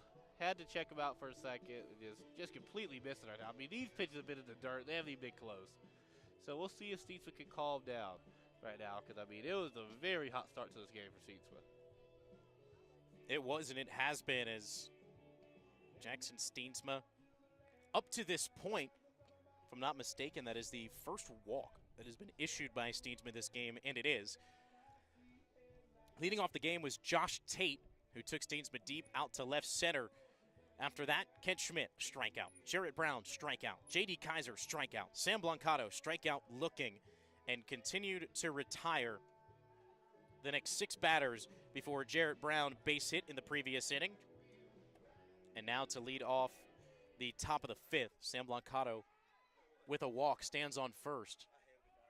So that was definitely everybody come in, give Steensma a breath. Let's refill him with confidence and let him go to work. That's exactly what he does. Pours a fastball in on the inside corner for strike 1 against Sean White. There you go. He's back down. Just had to get a little word from the pitching coach. Just calm down, Steve. You're good. You're good to go. So now 2 balls and a strike on the redshirt sophomore. Righty-righty matchup, pokes this one out into left. It's going to get down in front of C.J. Boyd. It'll too hot before he's able to corral it. Runner advancing from first to third is safe. It'll be a single after creeping his way out towards second base was Sean White, but retreats back to first, so runners on the corners, nobody away for Georgia Southern. Yeah, not the spot you want to be in right now for the Mountaineers. Going to run her in scoring position over on third and no outs so far. Yes, coming to the plate will be Sean Smith, the other Sean. We stepping up. But if there's anybody that I would want up to the plate right now, or up to on the mound right now for App State in a situation like this, it would be Jackson Steensma. That base hit was his 60th pitch delivered. So now Sean Smith. Breaking ball creeps over the plate for a called strike.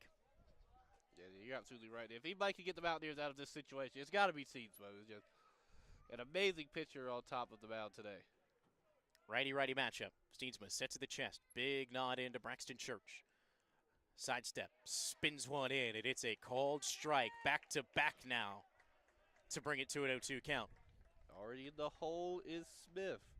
We'll see if he can get out of it here, or the Mountaineers will finally get that first out in this inning. 0-2 count. Runners on the corners. Nobody away here in the top of the fifth. Swing and just barely fouls it off the handle. Safety swing right there. As that was probably going to be a ball if he leaves it, but not by much. That fastball is so enticing from Steensma. Count remains 0-2. Sam Blancato on third, Sean White on first. Steensma's offering is a breaking ball poked into left. It's going to get down for a base hit. One hopping in front of C.J. Boyd. The runner from third will come in to score. It will be an RBI single with nobody away for Sean Smith as the lead is cut in half. 4-2, App State in front. Yeah, despite being in the 0-2 hole there, was Smith just able to chop that one out towards the left field. He was able to drop just in time, get himself an RBI. Blancato able to come home, get himself a run, and Georgia Southern starting to creep back into it, only down 2 runs now. Still no outs this inning. And one of the biggest things that we've seen from Steensma is going more towards the slider and the curveball rather than the fastball. And that base hit there was off the curveball. I believe the one before it was off the slider. And now Steensma is going to take a long look down at his wristband, communicating with Braxton Church on the next pitch in. Still nobody away in the inning. Bunt shown from the center fielder, T.J. McKenzie, who made one heck of a play out in center field earlier in this game. Really just great to see him stay in the game in general after he went full speed crashing into the padded wall out in center. Yeah, that was wild. 1 ball, no strikes. McKenzie shows bunt again, and Steensma lifts a fastball too high. 2 balls, no strikes. Georgia Southern with runners on first and second. It's the go-ahead run at the plate. Tying runs on first. Top of the 5th inning here. McKenzie shows bunt again, reels it back, and once again, Steensma sends a fastball but misses outside the zone. Yeah, I'm not sure how much longer Steensma's going to be out here. It just definitely cooled way off in this inning. Pitch count creeping up to 70. Bunt shown on the 3-0. Off speed is poured in for a strike. 3-1 now on T.J. McKenzie. Unfortunately, we don't have a view of the App State bullpen. Yeah, Just practice saw- facility's in the way. Just saw a Mountaineer sprint down from the dugout to the bullpen, but nothing going on in Georgia Southern's right now. Bunt showing on 3-1. It will miss high for ball 4. So not a swing attempt given by T.J. McKenzie, but a 5-pitch walk. It is now the 2nd walk issued this inning from Steensma and the 4th straight batter to reach for Georgia Southern. Yeah, definitely a very, very, very difficult spot to be in for the Mountaineers. Now with the bases loaded, Cade Parker will step up. This is a guy who can knock it out the park. Has some power behind his bat. And if Steensma leaves one sitting over the plate, there might be a grand slam waiting to happen. Parker 9 home runs on the year, .220 batting average, however. As that pitch looked really nice on the inside part of the plate, but does not get a call from our home plate umpire. 1-0 the count. Bases are loaded. Nobody out here in the top of the 5th. Breaking ball misses high and inside. Jackson Steensma, who typically has fantastic command of the baseball, just struggling a bit right now here in the top of the 5th inning. And a ton are going high in the one for Steensma. Swing and a crack over the press box, going foul. It's got to drop these pitches a little bit more if you're Steensma right now. A lot of heat behind them. They just keep creeping upward above the box. I think you're trying to find a good balance point of not pouring them over the middle, but also not missing outside the zone, just trying to find the corners, and a big swing and a miss there from Cade Parker as Steensma had him chasing a ball down and away. 2-2 now the count. Jackson Steensma searching for the first out of the inning. Bases are loaded. One's already come across for Georgia Southern. The 2-2. Cold strike 3 on the outside edge. Jackson Steensma with his 6th strikeout of the afternoon accounts for out number 1 here in the top of the 5th inning. The double play ball is now in effect for App State. And we'll see how they approach Josh Tate as we roll back around to the top of the order. Great stuff there from Steensma. Not cracking under pressure. No outs, 3 runners on base. Still able to creep it just inside. It changes pitching style at all there. For the fastball, just inside the right corner to get it in. He'll start the count against Josh Tate at 1-0. Tate. This is not a guy you want to leave one floating across the middle for. Big swing and a miss. Had Tate out in front. Now a ball and a strike on the leadoff hitter for Georgia Southern. 1 for 2 on the day. Had a leadoff homer on a 2-0 count in the first inning. The first at bat. Popped out to center a second time up. There's another swing and a miss. Eager at the plate, but Jackson Steensma beating him with his best stuff right now. 1 ball and 2 strikes. 4-2, App State leads. The tying run for Georgia Southern standing on second. It goes quiet. Steensma pours one in. This ball is poked out towards center. It's going to get down in front of Banks Tolley. 1 run's going to come in to score. The throw from center will be not in time. Diving in and scoring is Georgia Southern to come across, and we are tied 4-4 after a 2 RBI single by Josh Tate. Tough break for the Mountaineers this inning for Steensma. Thought he was starting to get his confidence back a little bit there at the end. Tate just able to chop one out for a single. Not at all up at 4 now. But this is a guy you like to see at the plate if you're the Mountaineers. Not been a great day so far for Kent Schmidt hitting the ball. It is not, as Kent Schmidt back-to-back swinging strikeouts for the left-handed batter. Jackson Steensma just needs to shake it off, collect his focus back to the plate. The run at second base more important than any of the others that have come across. Steensma misses on the outside edge there. We'll see if just Steensma just leaving him away for the box right now. I mean, the pitch count's getting pretty high for Steensma. I don't expect him to be in here much longer. We'll see if he can get out the inning salvaging this one. Swing and a pop-up, left side. And it will land on the other side of the clubhouse up here on the concourse. Yeah, that would even hit the concourse. That was all the way over there. They have to go send one of the freshmen to go retrieve that one from the from the field over there. From the woods, the forest. A ball and a strike. Kent Schmidt swings and fouls one off the end cap. Back against the padding.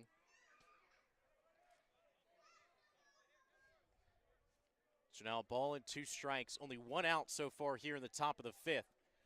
Georgia Southern has already brought across 3 to tie the game at 4 apiece. The go-ahead run stands on second. And that looked like it was just a safety swing, just putting the barrel out there and hoping to make contact. It's exactly what happens for Kent Schmidt as he sends it over the Don and Pat Phillips indoor practice facility on the third base side. A lot of contact with that one. I mean, that one flew. That one just kept going. Steensma with the 1-2. This ball's in play out towards center. Ranging to his left is Banks Tolley, looking up a couple steps in front of the track. And he's going to throw to second. They're going to try and get the tag up, and they do not get it in time. Easily advancing to third was McKenzie. Able to get into second is Josh Tate. So 2 away in the inning. Both runners move up, but now it just becomes a battle for Steensma to get this last out. Yeah, it's 1-on-1 right now. Steensma versus Brown. With only 1 more out to go there. Still not a great trip there for Kent Schmidt, but did what he's supposed to, advance the runners. And I mean, 2 runners in scoring position right now. Kent Steensma just put it where it needs to be versus Brown. Jarrett Brown batting .281 on the year. So far today, he's 1 for 2 with a strikeout and a single. Righty-righty matchup, swing and a miss. As Steensma had Brown out in front. Clouds have started to roll in here. 0-1 count. And called strike right down Broadway. Beautiful for Steensma, putting him right where he wants him right now. 4-4 your score. 2 outs here in the top of the 5th. Georgia Southern with runners on second and third. 0-2 count for Jackson Steensma. And it'll move 1-2 on Jarrett Brown. As Steensma misses away.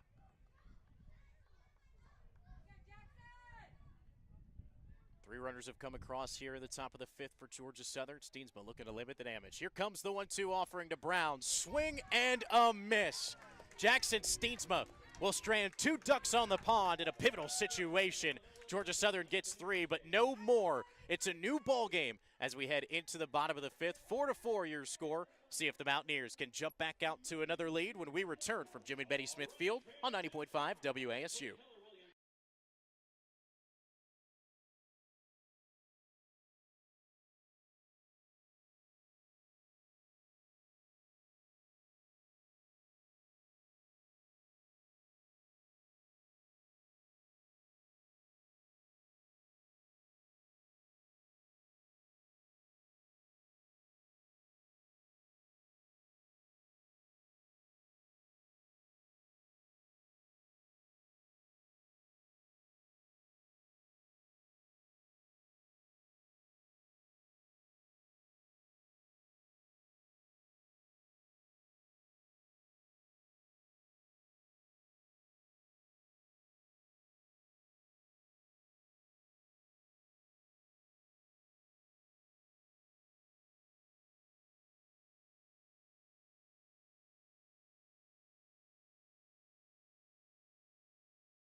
Welcome back for the bottom of the 5th inning as the App State Mountaineers and the Georgia Southern Eagles tied at 4 after 3 runs come across for Georgia Southern in the top of the 5th inning. And App State, a prime spot in the order to do some damage and get the lead back with the 2-3-4 batters due up. It'll be Drew Holderbach, Banks Tolley, and C.J. Boyd approaching the plate in the bottom of the 5th. Ben Johnson continuing his work on the rubber for Georgia Southern, and he'll pick things up right where he left off with a strike on the outside edge to the right-handed batter. Have our home plate umpire mention something back to the App State dugout. He's still mad at us. I mean, I'm hearing Georgia Southern do a lot of the chirping right now. I am too. Typically, they won't get mad unless you're starting to talk about the other team, but it's usually a pretty heavy precedence to make sure we're only rooting or cheering for our own guys. Big swing and a miss from Holderbach there, so no balls and 2 strikes. Yeah, Holderbach got down on the knee there, swinging at that one. Just trying to get something going for the Mountaineers right now. Been a bit cold since the 3rd, and now with the not enough, it's a whole new ballgame, as you mentioned a bit ago. Next pitch on the way, misses on the outside edge. That's a pitch that we have seen called for a strike a couple times tonight, but coming in an 0-2 scenario, the strike zone might have shrunk just a little bit there for Ben Johnson. So a borderline pitch called for ball 1. So 1-2 count on Holderbach. Johnson lifts the leg. Holderbach splits it the other way down the first baseline, but it's going to go foul. Yeah, Holderbach just keeping this one alive right out for the plate. As you said, I mean, that pitch we saw from Johnson a second ago, it's been called over and over again. I'm surprised it wasn't called, but Drew Holderbach will take it, keeping it alive right now. 1-2 count. Usually in an 0-2 count, you see the strike zone tighten up a little bit. A 3-0 count, it expands a little bit, just with the ebbs and flow of the game. 1-2, misses outside, so now knotted at 2 balls and 2 strikes is the leadoff batter for the bottom of the 5th inning, Drew Holderbach. You're being patient right now as Drew got in that hole early at this at-bat, but right now, using the good eyes, we like to say. This is exactly what he did in his first at-bat that led to a walk. Swing and a chopper foul. That was more of a check swing that sounded like it might have hit off the handle. You definitely didn't hear the metal crack on that one. No, not at all. So the count remains with 2 balls and 2 strikes. Scoreboard pretty much identical on both ends. 4 runs for each team, 5 hits for each team. Holderbach called strike 3 on the inside part of the plate, and that was bad. That was egregious. Ooh, I might borderline say that was a horrible call. And rightfully so. We have a couple Mountaineers chirping. I mean, that was inside the right-handed batter's box. That was down and in. Oh, no. And somebody just got tossed. This is horrible. Oh, This is no, horrible I think conduct Kermit- from our home I plate think umpire. Kermit might have left. Oh, no. And now Kermit Smith is going to go get his money's worth right now because, truthfully, that might have been the worst strike three call of the year. Yeah, that was horrible. I mean, you saw immediately on the face of Drew Holdenbach. He turned around, just shrugged. He said, I just can't believe it. And now Kermit looks like he's going to get thrown out of this game. And I mean, just unbelievable. Unbelievable stuff. And I'd be mad as He needs to go get his money's worth. He does. That was bad. That was really, really, really bad. Yeah, he's getting ushered out of here. It's a tough break for the Mounties. I mean, just after the hot start. Drew Holderbach isn't a guy who likes to crowd the plate. He's got a little bit of space between that front line of the righty's batter box and his shoelaces. The ball came in between those, at least from what it looked like on our vantage point. That didn't look anywhere near. That looked inches and inches off the plate, let alone the fact that it was low. Yeah, that's wild. Horrible. Holdenbach can't believe it. And Kermit clearly has some choice words that we won't be able to say to the up here on the broadcast to the umpire. I mean, I can't blame him a bit.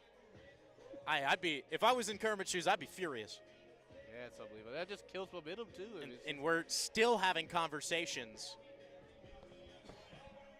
as Britt Johnson is walking all the way down the third baseline with our third base umpire, and now finally steers off and gets back into the coach's box.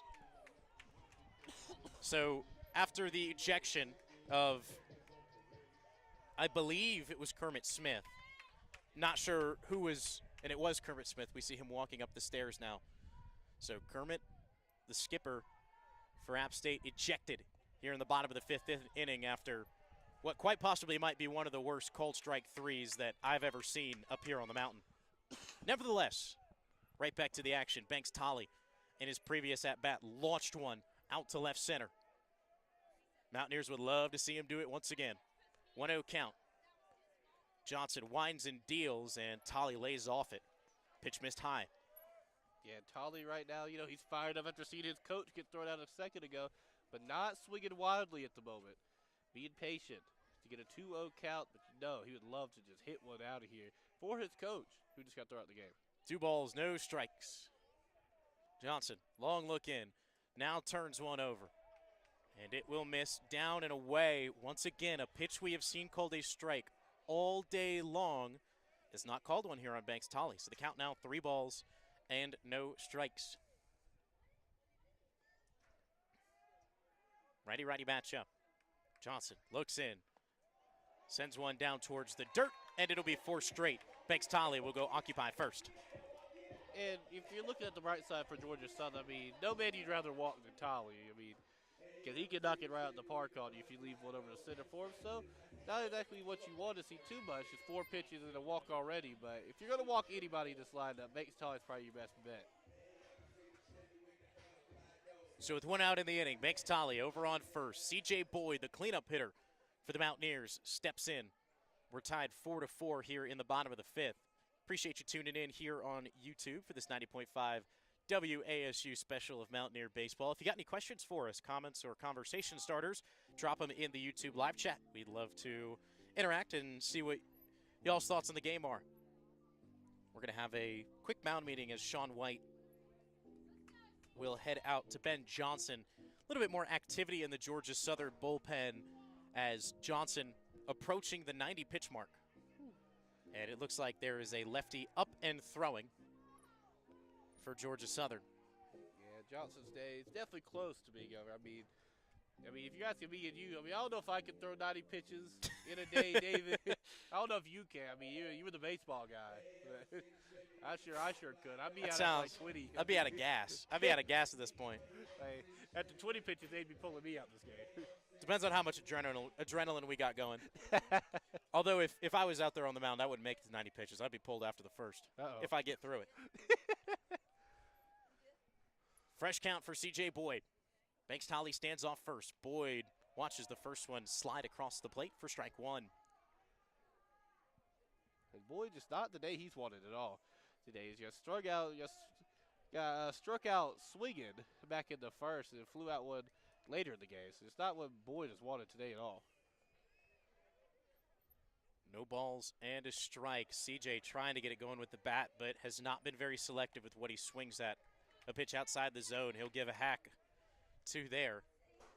And he's been swinging at a lot of really low pitches, so we see him just reach down his bat a ton, and boy, just they go low and away, and he's still swinging at them. Strikeout and a 6-3 put out for CJ so far. The 0-2 offering from Johnson. Fastball down and away. So CJ Boyd picks up the first ball of the at-bat. Looks back into the dugout, gets his signs. Now addresses Johnson, and he's ready to roll. Johnson still standing off the rubber, adjusts the shirt. He'll step on. Working out of the stretch position. Banks Tolly over on first. That's where they're going to go. Quick pickoff move back to him. He keeps trying that pickoff move. I mean, it's not working for him. He keeps trying it. I mean, they're not leaving so much space that you're going to pick him off over at first. And one of the things that we figured would speed up the pace of college baseball would be the implementation of the pitch clock across the Division I level. That was new for this year. CJ pops one up out towards center field, not very well hit. TJ McKenzie comes on, and it's an easy play for him. So pop out to center is the second out of the inning for the Mountaineers. Yeah, McKenzie didn't have to work too hard for that one. Definitely didn't have to run backwards, hit the wall again. I mean, he just gets to jog forward, no risk to him, and just runs right under it. Mountaineers got a runner on first, but 2 out so far. We'll see if Braxton Church can get a big hit today. But the pitch clock, well, yes, it has sped up the game. 18 seconds when there's no runners on, 20 seconds when there are runners on. As hold that thought, it looks like we might have a call to the bullpen for Georgia Southern, and we will. So with 2 outs in the bottom of the 5th inning, that marks the end of the day for Ben Johnson. 90 pitches, 5 hits, 4 runs, all of them earned. 3 walks, 5 strikeouts, and 1 home run given up.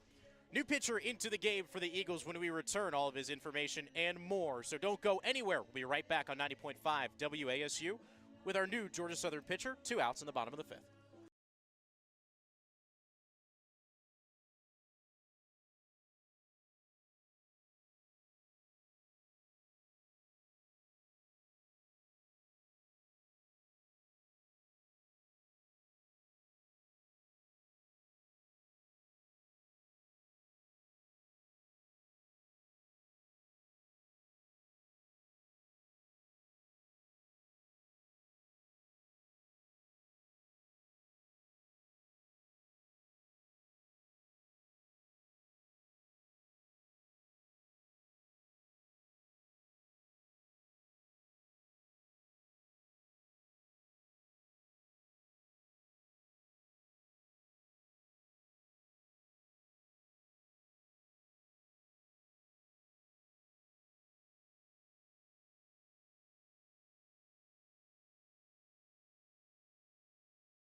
Mitchell Gross is the new pitcher into the game for Georgia Southern, as the left-hander will come on with 1 runner on and 2 away in the bottom of the 5th. Mitchell Gross so far this year at 3.62 ERA. The batting average of .206 against batters faced with 2 outs. That's the scenario he'll come in here for. A 2-4 win-loss record, 2 saves across 54 and 2/3 innings pitched. 56 strikeouts to 17 walks. They will bring the lefty on to face the left-handed bat of Braxton Church, who has popped out to center and struck out so far today. So they'll go for the advantageous matchup to try and go ahead and get us to the top of the 6th. Quick pickoff move back to first is how Mitchell Gross's outing will get started. And then well, there you go. I mean, this time he's looking at him. I mean, as a left-hander, he's looking at him this time. He still decides to throw it. I mean, I just don't think it's going to happen over at first. We'll see if the left-handed matchup favors Church, though. here at the plate. Banks Talley's got some speed. He is the starting center fielder. This one is popped up by Church to the right center gap. Both fielders closing in on it. TJ McKenzie will call off the right fielder, Sam Blancato, and retire the inning. So they bring on Mitchell Gross, and it was a successful outing. Couple pitches and a retirement of the bottom of the fifth. We're still knotted at 4, and Ryan Hendricks ready to bring you the 6th and the 7th when we return on 90.5 WASU.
Welcome back to Boone, North Carolina. It is time for the top of the 6th inning, and the Mountaineers have a change on top of the mound. The junior, Cody Little, will enter the game, coming to this one at a 6.29 ERA, going along with 32 strikeouts on the year. Jackson Steensma's day has come to an end after 5 innings. David, what did he have today? Yeah, Jackson Steensma, after 5 full innings of work, gave up 5 hits, 4 runs, 4 of them earned. 7 strikeouts to only 2 walks, and both those walks came in his final inning. He'll go 91 total pitches, so a decent outing there from Jackson Steensma. J.D. Kaiser is at the plate for the Eagles. He's going to pop that one high into the air. Chasing it down will be the Mountaineers. That one's going to be caught by third baseman Adam Quintero. And a quick up and down for the Mountaineers to get one out. And Quintero was just sneaking out further and further away from the infield. It hit the shallow left, but finally made the adjustment to bring it in. That was a high pop-up. I mean, yeah, it was way out there. You almost lost it in the mountain sun out here today. Pretty warm. I mean, usually up here in the mountain it's pretty cold. I mean, we're getting closer to summer. It's nice and warm out here today. It's oh, yeah. 70. Right there, Little. He's going to be facing Sam Blancato now. Right-hander versus left-hander batter, Blancato. First one goes down as a strike right inside the box. Hot start for Cody Little. Little delivers that one. I believe that the ball is a bit too high. 1-1 will be the count for Little, top of the mound. See what Blancato can do out here. Had himself a run earlier in this game. Single became a run for him. Another strike called for Little. I mean, he rounded all the bases. Just methodical was Blancato the last time. In that big 5th inning for Georgia Southern. That's why we're not up at 4 right now. Little delivers. That one's tied away. When he was really the catalyst, starting off with a walk in that inning, and that's what led to 4 straight batters reaching, including himself. But they went walk, single, walk. It was just kept a moving out there. That one's going to be just chipped away. It's going to be 2-2 count still. Able to get the bat on that one. Good thing we got the net there. I mean, that one's come back with some force. That's what it's for, right? Keep everybody safe. Yeah, they used to have like the big old fences. I mean, that was doing stuff for the old softball field that might be closing down this year. They used to be our baseball field. They had just a big metal fence hit behind the plate. The good old chain link. I think it'd be loud. I mean, just come back right in front of you, Clang. shake the chain link fence. Full count right now. Little versus Blancado. Who will win this matchup? Right now, 1 out so far for the Eagles. Here at the top of the 6th. That was going to be chipped towards first. Holder box on top of it. And a great race there from Cody Little. I believe he got him out at first. He did. He did. Cody Little showing off his speed from the mound to get over to first. As Holderbach had to go down to a knee to go get that one. Holderbach was brought away from the first base bag, was moving towards his right to snare that. So ended up having to have Cody Little come to get into a foot race with Sam Blancado. I mean, yeah, that was some real speed for the pitcher there. I mean, I don't think the pitcher is the fastest guys. But, I mean, he moved over there. I mean, he got over to first. Sean White steps up to the plate for the Eagles. 2 outs so far. That was going to be chipped out towards third. Brought down by Quintero. Holderbach, 3 up, 3 down. Easy inning for Cody Little and the Mountaineers. With that, we're going to take a short break. We don't go anywhere. It'll be time for the bottom of the 6th here on 90.5 WSU, the app, FM's YouTube.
Welcome back to Elevation 3333, known as Boone, North Carolina, to you and me.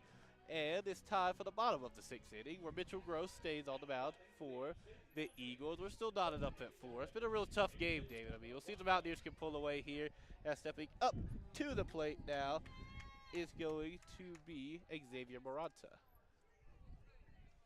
Let's see what Moranta has in store for us, a DH for us today. Maybe the 6, 7, 8 hitters do it for the Mountaineers. Good hit by Moranta. Will it drop? Oh, I believe it was caught. Great play out there. And it's been an active day out center field for TJ McKenzie. And I mean, he's just been working. He had to run back. That's why he had to run way forward, but they able to get under it. Well, what can this guy do? I mean, he's made a leaping catch at the wall where he went crashing in. He's now made a sliding catch to rob 2 hits away from the Mountaineers. I mean, TJ McKenzie, he's getting his war knocked up in 1 game. McKenzie is making it happen here. But we'll see if Q can make something happen for the Mountaineers here. Adam Quintero, the junior, coming out from third base into the plate now. Right-hander versus left-hander. That was swing and a miss. Gross had him swinging on that one. Ed Gross, a high percentage strikeout guy. Kind of similar in a way to Steensmo, where the majority of the hits that he give up is just when he misplaces them. There we go. That one's going to be chopped out towards the shortstop. Shorty's able to get it over to first. Controlled by Kent Schmidt, the shortstop. Cade Parker is able to get on top of that one from Quintero. And this might be a very short inning the way it's going right now. We'll see if Hunter Wilder has something to do out of Port Charlotte, Florida. Man, Ryan, they really must not like you on play-by-play, huh? They're cruising through your innings, and it's a slog fest through mine. I mean, the 5th inning, when we were here, I could have took a nap over here. You really could have, honestly. And then my inning, you might get 3 up, 3 down. But hopefully Hunter Wilder is able to do something here. Lefty versus lefty. This is versus Wilder. This is the pace that we saw really to get the game started. It was kind of both teams going back and forth, just sitting batters down in order or having the occasional base runner get on, but nothing more. And then didn't check the swing in time there was Wilder. It's going to go down as a strike. 0-1 the count. 2 outs so far for the Mountaineers here. This very short 6th inning at the moment. That one's going to be low and away to make it 1-1. Hunter Wilder has reached both of his plate appearances. A single back in the 2nd, and most recently a walk. And we'll see what Wilder could do here. As you said, he's been on base twice. Had a pretty successful day. That one dropped beautifully in there from Gross, making a 1-2 count. That was a 12-6 curve, and it came right down on the heart of the plate. It's a confusing pitch when you've pretty much seen all sliders and fastballs. Yeah, Gross bringing a change of pace on top of the mound for the Eagles. That was swing and a miss, and there you have it. 3 up, 3 down for both sides. And we're still going to be knotted up at 4 as we head to the 7th inning. Don't go anywhere. There's going to be time for some more at baseball action on 90.5 WASU FM Switch.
It is time for the 7th inning here at the beautiful Jim and Betty Smith Stadium. I mean, a stadium that has been consistently shown on MLB's Twitter as just being one of the most beautiful places in all of America to play baseball.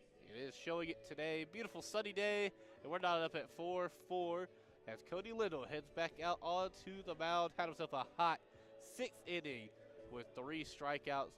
And, I mean, we'll see what the Mountaineers can do. Anybody looking for an advantage here, this 4-4 ball game at the top of the 7th. And Cody Little came in the absence of Jackson Steensma in promptly a 1-2-3 inning against the heart of this order. So it'll now be the 7-8-9 batters due up to face Little here for Georgia Southern. Sean Smith, big hit on that one. He's going to fly out towards Boyd, and it is out of here. I mean, that was a line drive. I thought it might drop, but it creeps right over the wall. And there is the go-ahead run hit out of this park by Sean Smith, the left fielder for the Eagles. It's going to cruise down King Street for a run to make it 5-4 to lead for the Eagles. And there's the announcer's jinx for you. As I'm not sure if the wind isn't blowing out of left, that ball gets out. That was hit on a frozen rope, but it just got an extra boost of energy from the wind, which is blowing due out of left field right now. Not to discredit the home run whatsoever, but the wind playing a factor. Yeah, sure did. T.J. McKenzie at the plate now. Chips at that was going to go down as a strike. But, I mean, I thought that ball was dropping for sure. I mean, Boyd was running towards it. And it just kept going. I mean, it was just a line drive. Didn't leave the bat too high, but just crept right out of here. 0-1 the count right now. It's going to be chopped out towards first. Quarterback gets it, tosses over to Little, and that's going to be an out there. That's just what the Mountaineers needed to get the confidence back. As McKenzie is out at first on the grounder to Holderbach. We'll see what the Mountaineers can do here. Now trailing once again in this ball game. Trailed early, 1-0 in the first of the Eagles. It had the lead for most of this ball game. So knotted up at 4 to the past couple of innings, and now 5-4 the lead for the Eagles as Cade Parker steps back up to the plate. Hasn't had too much success today. That one's going to be a big swing and a miss as Cody Little puts that one right down the fast lane. You mentioned it earlier, Cade Parker, a guy who has some power, but is really just a power hitter. Most of the time swinging and missing, but when he makes contact with one, it'll go far. It's contact with that one. It stays just inside. What We'll see what the call is. It is going to stay right inside. That one's going to go all the way down as a double. Crept right down that foul line. Great hit there from Cade Parker. And that was just a hot shot that skipped over the third base bag and all the way down into the corner. Long run for C.J. Boyd and an easy stand-up double for the 9-hole hitter. A great job there by Parker. Puts him in a great position. That's the man who had a home run earlier in this one. One of 2 home runs now for the Eagles. Josh Tate steps back up to the plate. Had us have a few hits in this ball game. 2 hits, 1 home run. And we'll see what he can do here at this at-bat attempt, facing Cody Little instead of Jackson Steensma, who got retired after the 5th inning. Little big deep breath, checks second, sees if he wants to throw it back, decides not to, delivers that. It's going to be chopped right to the shortstop, St. Laurent. St. Laurent tries to get Parker out at second, no luck, but still 2 outs right now. Runner in scoring position is Parker, and stepping up to the plate will be Kid Schmidt, who has not had himself a great ball game. They flew out the last time he was at the plate. And the previous 2 at-bats before that, Ryan, were both strikeouts. So yeah, not today. Not today. Schmidt's won it at all. I mean, we'll see if he can change his fortunes here with the runner out on second in scoring position. Kit Schmidt, the young guy for the team, only a freshman for the Eagles. We'll see what Cody Little can do out here. Having himself a hot start this one. Left one out for a home run. Well, we saw Steensma do that as well. Still got through some good innings with some great pitches. We'll see if the Mountaineers can rebound. Little delivers. Lefty versus lefty here. That one's going to be low and away for a ball. Little trying to dig deep in his bag. This is typically about the extent they'll use him for, have him come in relief and maybe go an inning or 2. See what Little. Having something good. Got out of the last inning, but barely any pitches. I mean, his arm's not even tired. That one's going to be chopped way up. We'll see if Charlie can run under it. He will in a good inning for the Mountaineers, giving up only the home run here. They're getting it out with 3 straight outs after that. So while they lose the lead, could have had a lot more damage there from the Eagles. As after that, we're going to take a quick break. And when we come back, David Katzenmeyer will close out the game at play-by-play. So don't go anywhere. You're listening to App State Men's Baseball on 90.5 WAFM's YouTube.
Welcome back to Boone, North Carolina.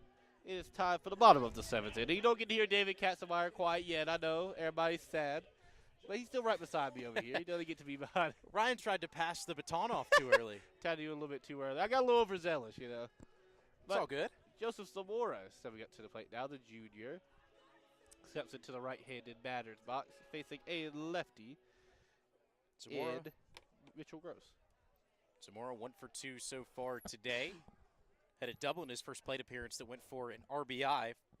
First run of the game, and then popped out to left his second time up. That will seem to be a bit inside. It's going to be called a strike anyway, though, from Gross versus Zamora, as one of our papers has flown away. I'll be right back. And David Katzenmeyer is going to retrieve it. We have a runner up here in David Katzenmeyer. Joseph Zamora gets another strike called against him. 0-2 is the count for Joseph Zamora, facing Mitchell Gross. Gross having himself a pretty successful beginning to this ball game. Has not given up a run yet. That one's in the dirt, however, making a 1-2 count. Yeah, Gross has gone an inning to third up to this point and has been pretty difficult for the Mountaineers to get anything off of. Still no hits, 1 strikeout across 4 batters faced. Now Mountaineers down a run. He's something to go their way. That one low and inside, almost hit Zamora's foot there. That's going to go down as a ball, obviously, making a 2-2 count. App State held scoreless since the 3rd inning where they brought 1 across. That was thanks to the Banks-Tolly solo homer. All the production happened early in this one. Zamora pops that one way up. Looks like it's going to be ran down. No, it is not by Kent Schmidt. It's going to go down the foul either way, though. Great diving effort as he laid out in front of it. It was like an over-the-shoulder catch going towards the back corner of the end zone where just laid out, put both hands out and extended, but could not locate the ball. Yeah, he's no Caden Robinson out there in the end zone. He's that kid Brewer. Or at Jim and Betty Smith, buddy. More steps back up. Shoot, I'd love to see Caden Robinson try and track down some foul balls. All right, I think he could. I mean, he just go there and snag it. I mean, he wouldn't even need a glove, really. Yeah, that man's hands are big. It's like having a mitt. That one chopped at, and it will drop for a single for Joseph Zamora. Getting out the hole there. Started 0-2, was patient with it, gets his pitch, he gets over to first. Joseph Zamora now 2 for 3 on the game, and once again, that 9-hole spot, don't be fooled by Joseph Zamora sitting there because he is a true second leadoff batter, and that's exactly what he's done for the Mountaineers here. The 9-hole on base for Austin St. Laurent and company to roll around to the top side of the order for the 4th time now today. And speaking of leadoff hitters, here is the leadoff man for the Mountaineers, Austin St. Laurent. Has himself a hit in this ball game. We'll see if he can get another going today. Hasn't had one that left the park quite yet. We know he wants one. We'll see if he gets it here facing Gross. First time he's seen Gross today. That was going to be high and away for the first ball of this at-bat. Start him off with a big looping curveball. But St. Laurent so far, first at-bat, lined out to left field, a very hard hit ball, then a 2 RBI single, followed up by a strikeout looking. That was swing and a miss. That one was way low. Broke on him just in the nick of time to make it a 1-1 count. Fell off a table right there. St. Laurent thought that ball was going to stay up a little bit more towards his belt, but instead it dips down towards the shins. Nothing he can do but follow it through. St. Laurent now, no outs so far this inning for the Mountaineers. Zamora over on first. Try to pick him off once again. No good. I mean, I feel like we're just going to say that over and over. I mean, throw it to first. Well, nothing happens. Well, so that brings me back around to the thought that I was going with earlier. The pitch clock incorporated across all Division I baseball was supposed to help speed up the game, and I believe that it has, but a lot of the rules that go with the pitch clock in the MLB. Yep, and that was going to be a big swing and a miss there from Laurent.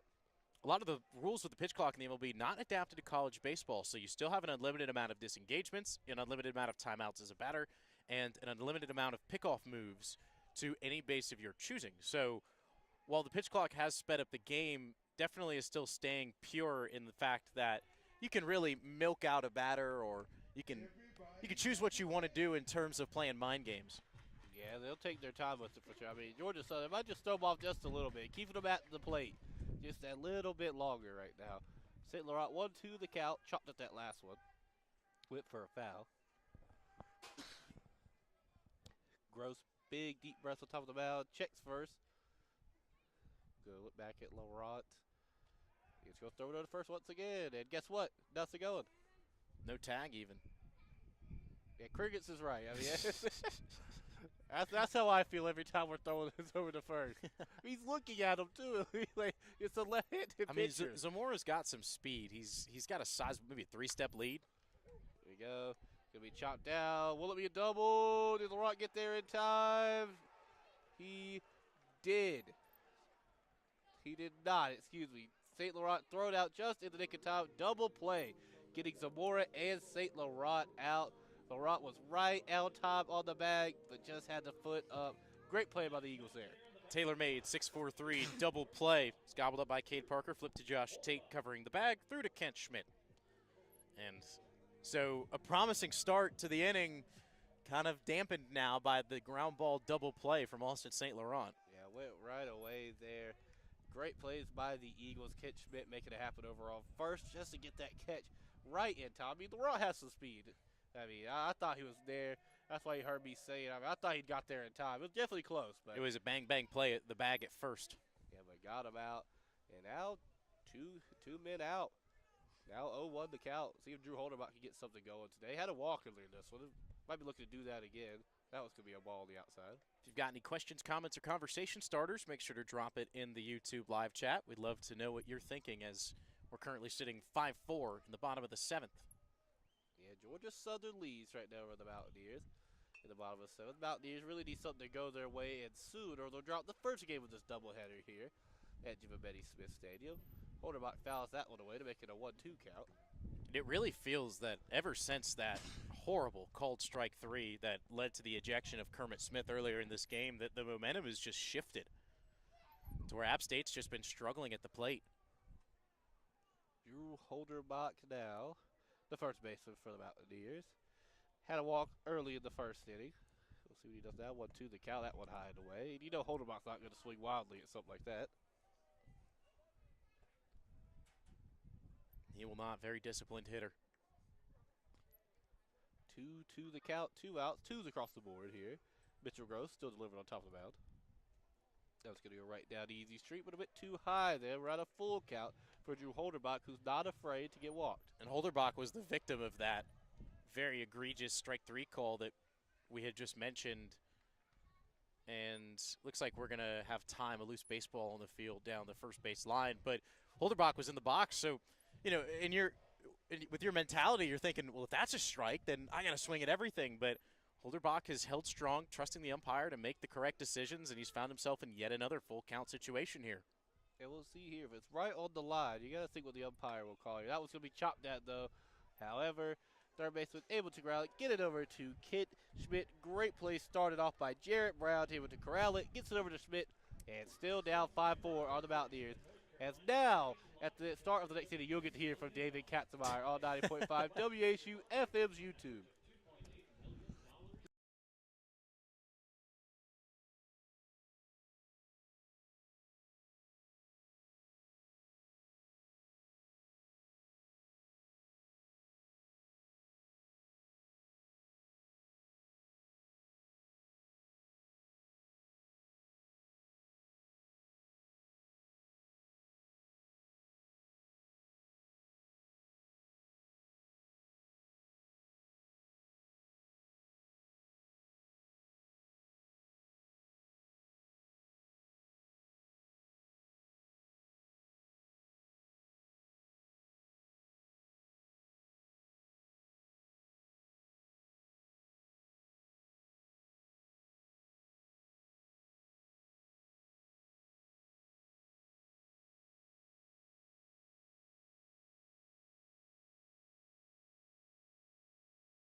Welcome back to Jim and Betty Smith Stadium here at Boone, North Carolina. I'm sorry, Ryan.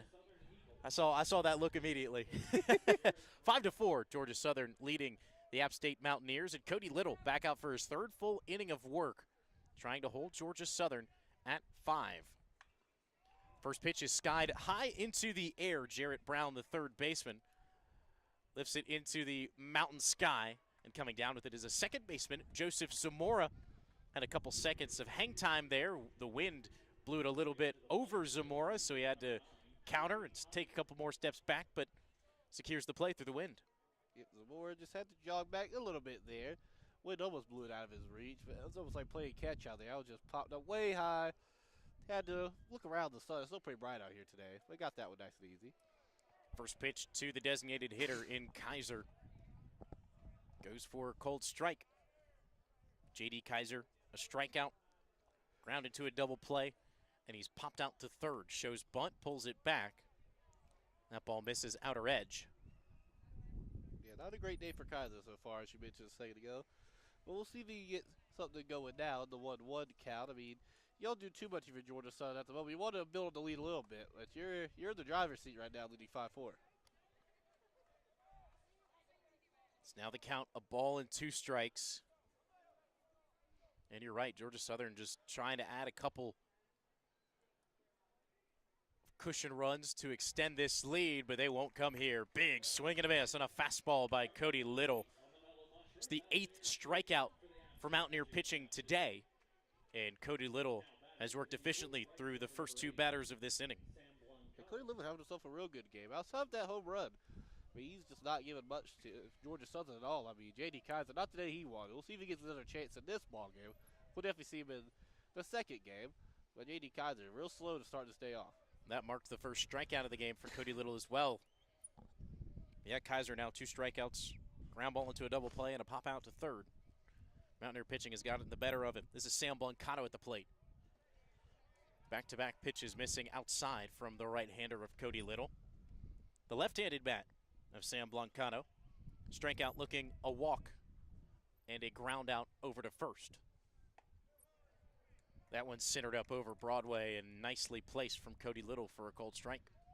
Yeah, Cody Little doing it just really good for the mound today. I mean, we saw Steve have the really hot start, but cooled off a lot. I mean, Little so far, pretty good. This ball popped out into center. Banks Tolley has no trouble coming on to make the catch. It's a 1-2-3 inning here in the top of the 8th. It's crunch time.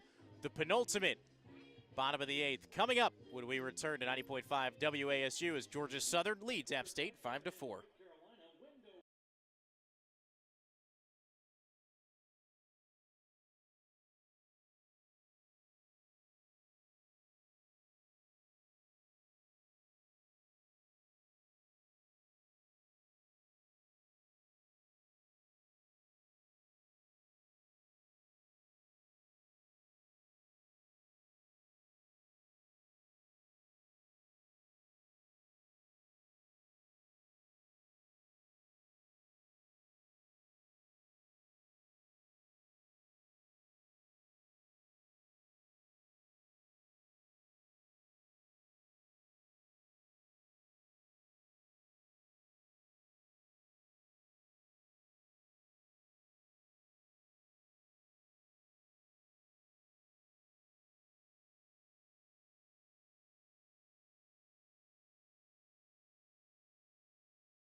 Welcome back for the bottom of the 8th inning here from Jim and Betty Smith Stadium, where the App State Mountaineers are down to the Georgia Southern Eagles 5-4, but are looking to flip the script here. Continuing on the mound is Mitchell Gross, and so far he has been very effective through 2 1/3 innings pitched, only allowed 1 hit, has recorded a strikeout across 7 batters faced on 25 pitches. So the Mountaineers have had a tough time getting to the left-hander, but if there's anybody to start a rally, it's this guy right here. Banks Tolley is due up to start the bottom of the 8th. Yeah, you said it there, David. I mean, no guy you'd rather have at the plate right now, especially if you're only down 1 run. He can hit a solo shot anytime he's at the plate. He's already done so in this game. He's the last run to come across for the Mountaineers on a solo homer back in the 3rd. It's been a while for the Mountaineers. Have been sitting cold ever since the 3rd, and we're all the way down to the 8th now. Tolley has the advantage here. Lefty pitcher with this righty bat. 1 ball, no strikes. Tolley rolls over that one, but it will go foul. So that ball was well above third base when the umpire made the decision, but has a great eye on that and rules that the ball crossed the foul line before it was able to cross the threshold of third. Well, that probably helps Tolley. I don't know if he would have got to first. I don't know if he would have either. That was looked to be a pretty routine play. Yeah, big arm from Jarrett Brown over there. Ball and a strike. Tolley out towards center. Puts a charge in this one. TJ McKenzie looks up and there's no room. Banks Tolley, 2nd homer of the game, and we are knotted at 5 after another Mountaineer mash. and you can kiss that one goodbye. Banks Tolly. He almost hit the big wall out there. That time, T.J. McKenzie, you can't jump and catch that one. Long gone. That was over in Banner Elk, and we're knotted up at 5. Right on cue. Banks Tolly picks up his 23rd of the year. Continues to extend that App State home run record. I mean, he is unbelievable. And with that, Banks Tolly has now moved into second all-time in single-season RBIs and second all-time in single-season total bases. Whew. Goodness. Have yourself a season, Banks Tolly. And we're going to have a mound meeting after Tolly got this place jumping. Yeah, that just brought the energy right back into Jim and Betty Smith Stadium. I mean, it was getting a bit quiet out here on this beautiful Thursday, but that one just got everybody on their feet. You can just hear the place explode when Banks Tolly knocked that one way out the park. And that song right there is not a good sign for a pitcher who might be a little bit wary, because although C.J. Boyd has not had the greatest of days, not one he's going to circle on the calendar to come revisit, but he could change all of that right here. Big swing and a miss on a fastball. Gross challenged him, and he won there. Yeah, you know, Boyd just wants that hit. He's really tried to mash that one out the park, but just couldn't get there in time. Gross, not rattled on the mound at the moment. 0-1 count. Gross lifts the leg, fires it home, and it's a called strike on the outer edge. C.J. Boyd has not had the best luck with called strikes so far today. He's seen a couple of those borderline on the outside edge that he's laid off that have been called. So now no balls and 2 strikes. Gross lifts the leg, fires it home. It's a breaking ball that C.J. Boyd is out in front of, but he's able to snag a piece. The ball bounces in the dirt, and I think luckily for Sean White, missed all the important areas on the bounce. Yeah, just have to chip that one down if you're Boyd. And right when you think you're out the woods and Banks Tolly, it's not at your plate no more. You got to deal with C.J. Boyd. I mean, today it's been easy for him so far, but he's not a guy you want to sleep on. He is not. No balls, 2 strikes. Nobody out in the inning. It's a fresh ball game, 5-5 after a Banks Tolly solo homer. And C.J. Boyd's going to split the gap between second and short. He's going to try and push this for 2, and C.J. Boyd is going to have himself a stand-up double. It was a perfect placement through the infield and a perfect placement to roll all the way out to the track in left center. So Banks Tolly leads off the inning with a solo homer. And now the go-ahead run, and C.J. Boyd stands out on second after a double. And that's why you have him in the 4-hole there. Beautiful job by C.J. Boyd, finally breaking the curse at the plate for him today, and just chops that one right where it needs to be. As now Braxton Schertz, the local kid, steps up to the plate. As no activity in the Georgia Southern bullpen, so they look like they are going to ride out with Mitchell Gross.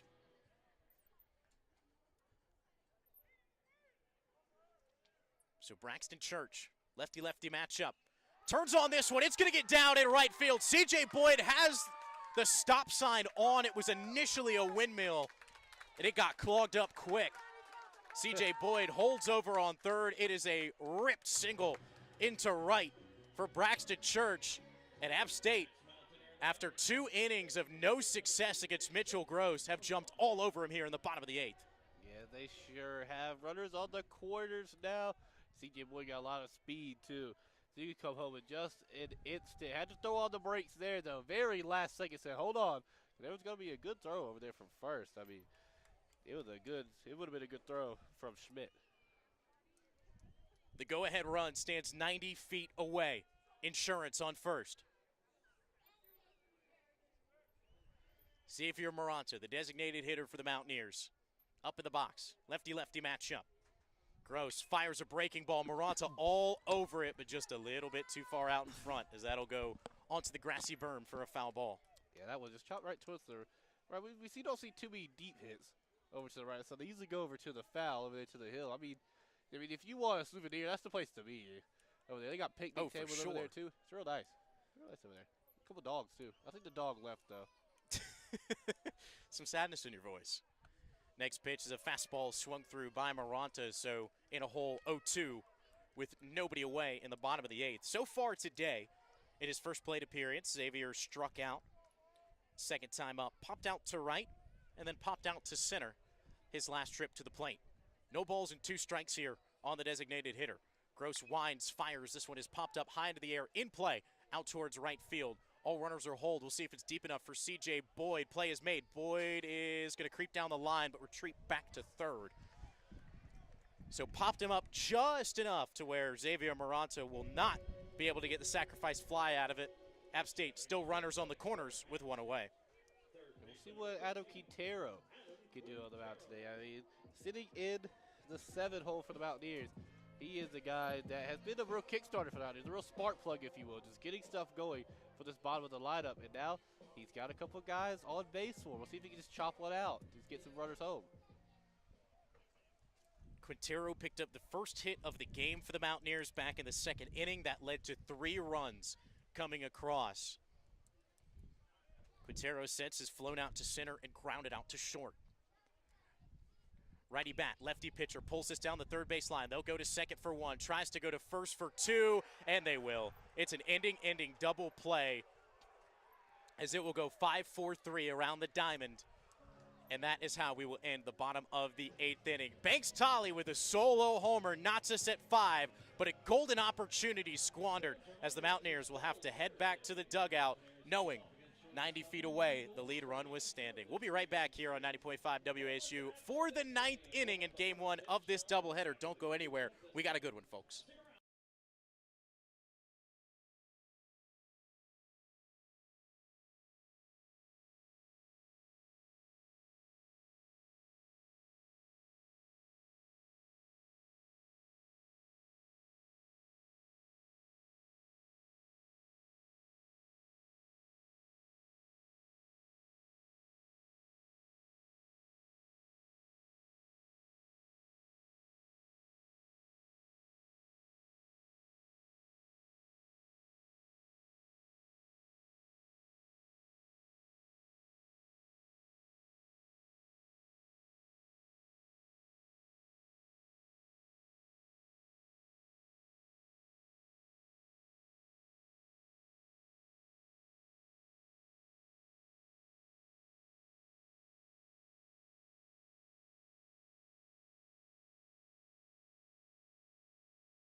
Faith remains high in Cody Little as he is ready for his 4th full inning of work on the bump for the App State Mountaineers.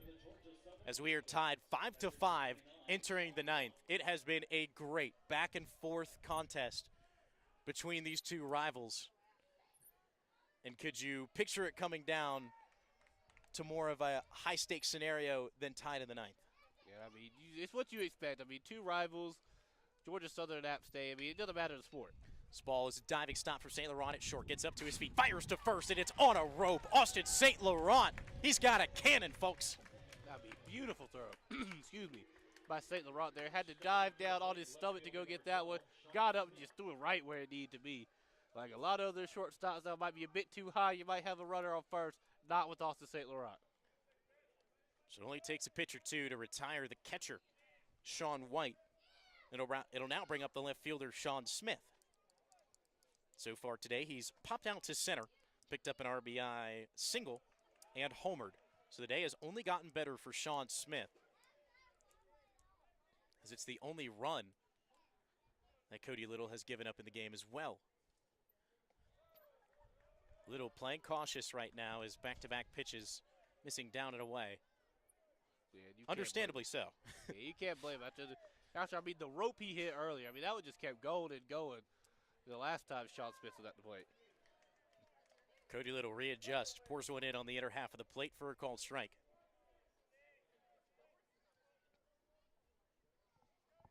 Little covers his face with the glove, now sets, kicks and fires. It's fouled off over the Georgia Southern dugout on the first base side.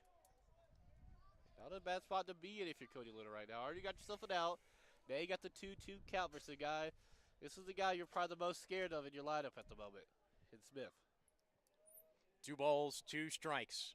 Little, long look in, now sets at the chest, fires one home, and it's pulled down the left field line, and it will be fair. It looks like it might have bounced right on the line. C.J. Boyd going into the corner to retrieve it, and it will be a stand-up double for Sean Smith, a triple shy of the cycle today, as he has just had a phenomenal day at the plate, now 3 for 4. Yeah, just absolutely amazing today for Sean Smith. And that was pretty similar to the shot they got out of here earlier. That one dropped a bit more, but just kept it right inside that line over there in left field. And just nobody was able to get to it. I mean, there's nothing you can do. It's in the perfect spot, and now they're going to meet Cody Little at the mound. With 1 out and a runner standing on second base, we will see if there is a call to the bullpen for App State. The entire infield coming in to convene, as well as App State pitching coach.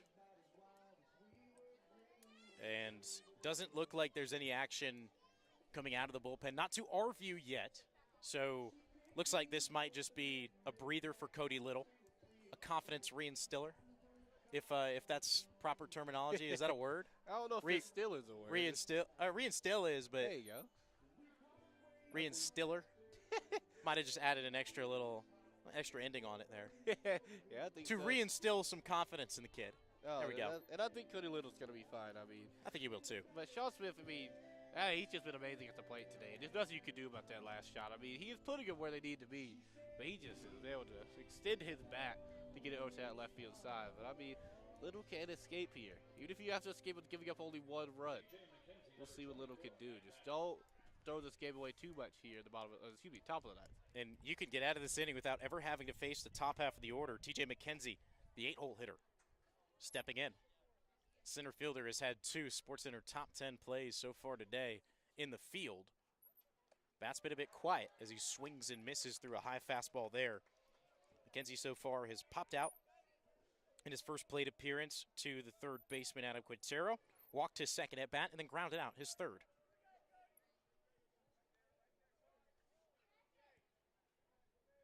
McKenzie patiently waiting. Look back towards second. Now sends one home, and the fastballs are coming early and often in this at-bat from Cody Little. He now leads it 0-2. There we go. That's the confidence that Little needs right there. Just keep putting them on the fastball. He's not shy to throw those, despite the position he's in. No balls and 2 strikes. Little set at the belt, lifts the left leg, fires it home, and it's down to the dirt. Braxton Church had to squabble out towards the right to make sure that that ball didn't get to the backstop.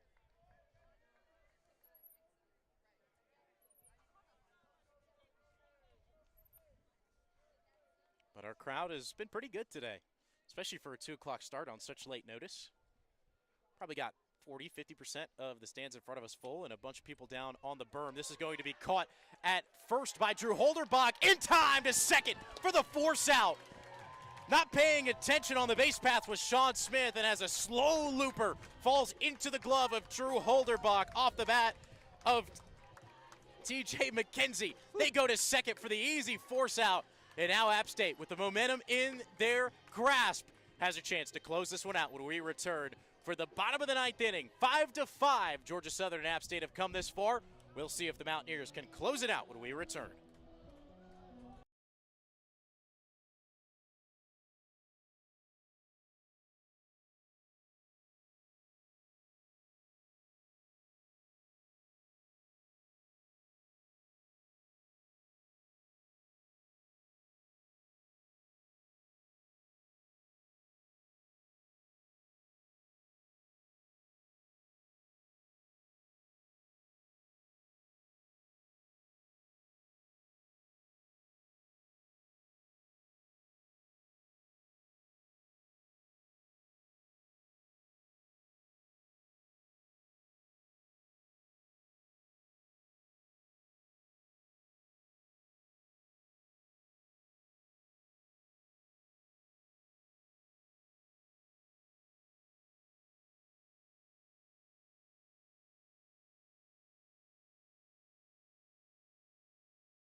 One hit, one swing, and you can send us all home happy. Welcome to the bottom of the ninth here at Jim and Betty Smith. We're knotted up at 5, and it'll be Hunter Wilder watching the first pitch come home, and it'll be a called strike as Mitchell Gross, the left-handed pitcher for Georgia Southern, will remain on the bump.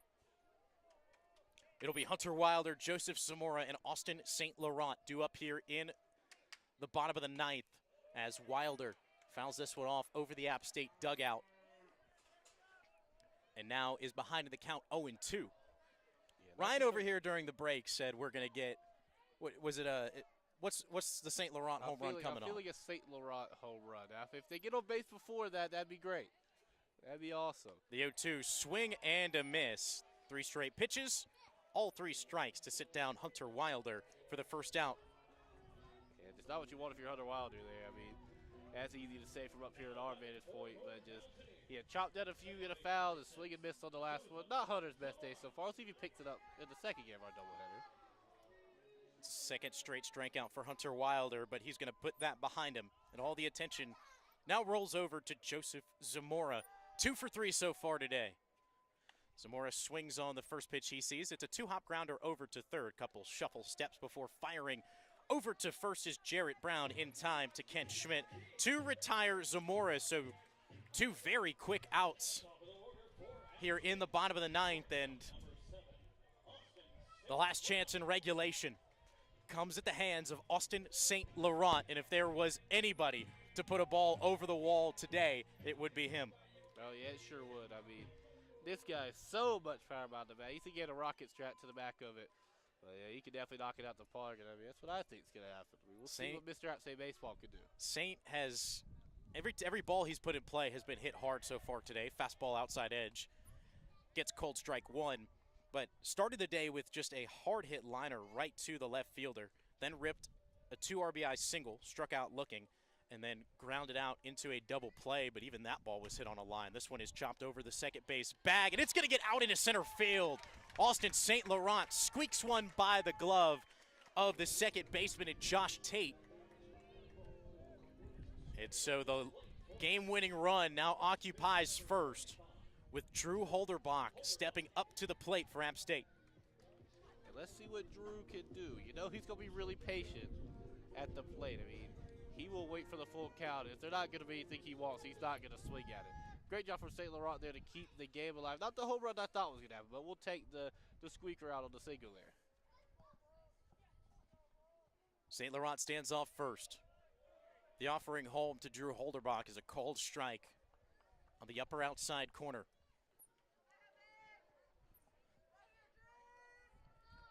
Holderbach so far today, 0 for 3 with a walk in the first. Another called strike and another borderline one on Drew Holderbach. Gosh, you got to feel for him at this point. There's been so many pitches that truthfully have not been strikes that have been called against him. And it feels like he's getting unlucky every single time. You could flip a coin on whether it be a ball or a strike. Here's the 0-2, way high and outside. No debate on that one. Yeah, can't flip a coin on that one. I mean, I think they might charge the yelp if they call that one a strike.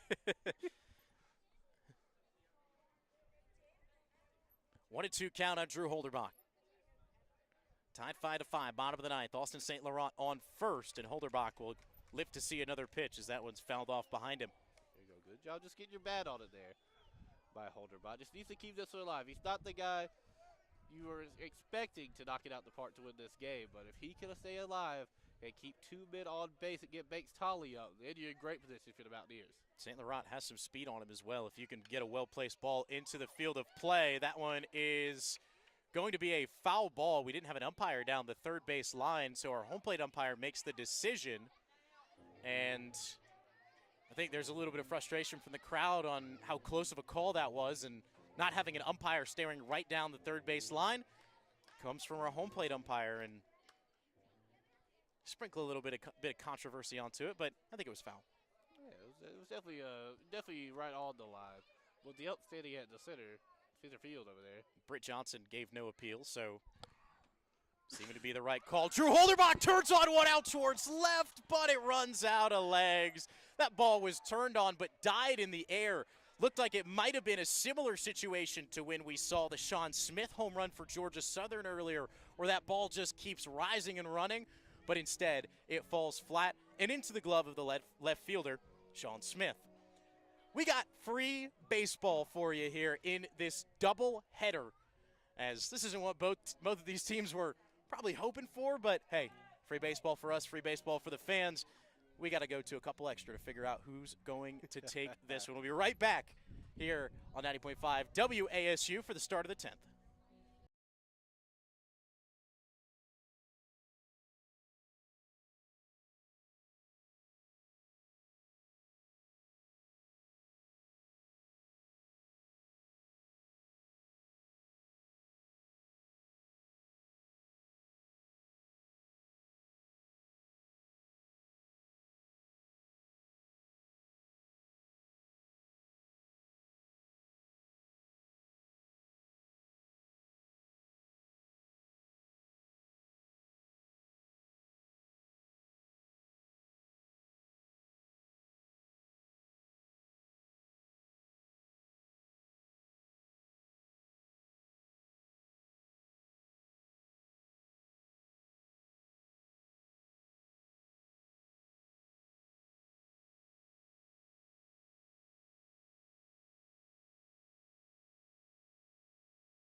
Welcome back to Jim and Betty Smith Field as we are ready to start the top of the 10th inning. 9 innings couldn't separate these two rivals, so in the first game of this series and the first game of a doubleheader today, we head into the top of the 10th, tied at 5. Gray Lospoluto, the new pitcher on the mound for App State, as he fires in a fastball for strike one to Cade Parker. It'll be 9-1-2. Due up for Georgia Southern, as Parker now down 0-2 in the count after fouling that one above the Georgia Southern dugout. Yeah, we seen Parker get a double early on in this ballgame. We seen him get double before, so not a guy you want to leave one across the plate for, and especially not at the top of the lineup in the second. 0-2, swing and a miss. Gray Lospoluto elevates a fastball and gets Parker to swing right underneath it. 3 pitches and a strikeout for Gray Lospoluto. It's now the 9th strikeout of the game for App State pitching. Beautiful stuff there by Lospoluto. Can we get a relief as we head to extra innings? But Josh Tate not one you want to leave an easy one for. Josh Tate 2 for 4. Counted for the first run of the game on either side with a leadoff homer in the top of the first. Then in his third plate appearance, brought another run home on a single. As Lospoluto loses control of that one there, it'll slip away from Braxton Church, the backstop. It's been a fun one today, Ryan. It sure has. It sure has. Couldn't picture a better commentator to join me for our last broadcast together. Yeah, he couldn't even keep it within 9. Had to go to 10. Had to go to 10 for our last one. Well, I'm fine to make it 11 or 12. Let's just keep it rolling. As long as we get an App State win in the end, it's always a good time here in the booth with you. This one is popped out towards center. It's going to be a little bloop base hit. That falls right in between Austin St. Laurent, who is giving chase out towards Banks Tolley, who is running in. And so not the greatest contact, but hey, put it in play and good things happen. It's a bloop single for Josh Tate, and that moves him to 3 for 5 on the day. Yeah, Tate put it right where it needed to be. As you said, didn't crush it the way he probably would have liked, but just went right over the second baseman out there, right in front of Banks Tolley out in center. So just could have asked for a better spot to put the ball. And here's a typically hot hitter who has struggled so far today. 2 strikeouts and 2 pop-outs to center for Kent Schmidt. Runner going, throw down, not in time. St. Laurent comes up limping. Not what you want to see at all. Oh, no. No, not at all. It looks like maybe that left ankle of St. Laurent. He's walking all the way out into shallow center, trying to walk it off, and it looks like maybe his ankle got rolled up on by the sliding attempt of Josh Tate. Yeah, it definitely seems like, wow, definitely bang going to the plate with some. Let's hope he's able to stay in this game. I mean, that's not a guy you want to lose on. You don't want to lose anybody in your lineup, obviously, but also St. Laurent, definitely not a guy you want to lose. No, not at all. And obviously, looks like he's going to stay in the game here, but from a longevity standpoint, you got 2 more games after this left in the regular season, and then you got the Sun Belt tournament. So not a time you can afford any injuries if you're App State, but great to see St. Laurent stay in the game. No trainer needed to come out. Los Paludo, attention back to the plate. Misses outside on yet another borderline no strike call. So 2-0 on Kent Schmidt.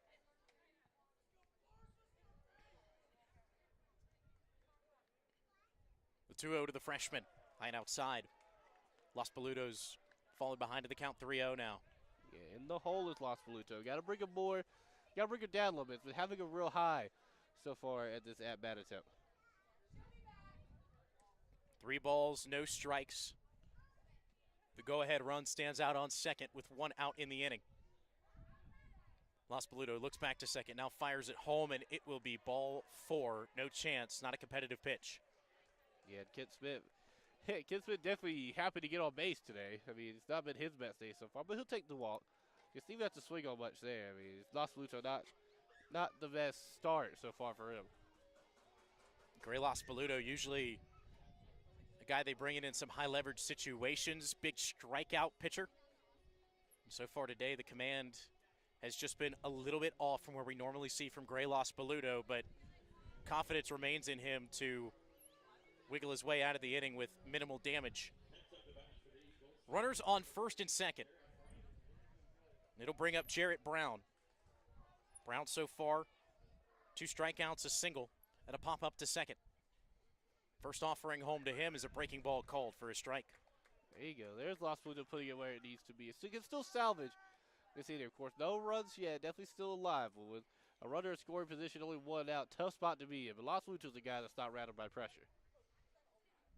The 0-1 just missing high, as that was what looked to be a curveball breaking back down towards the zone, but did not fall low enough to appeal to our home plate umpire.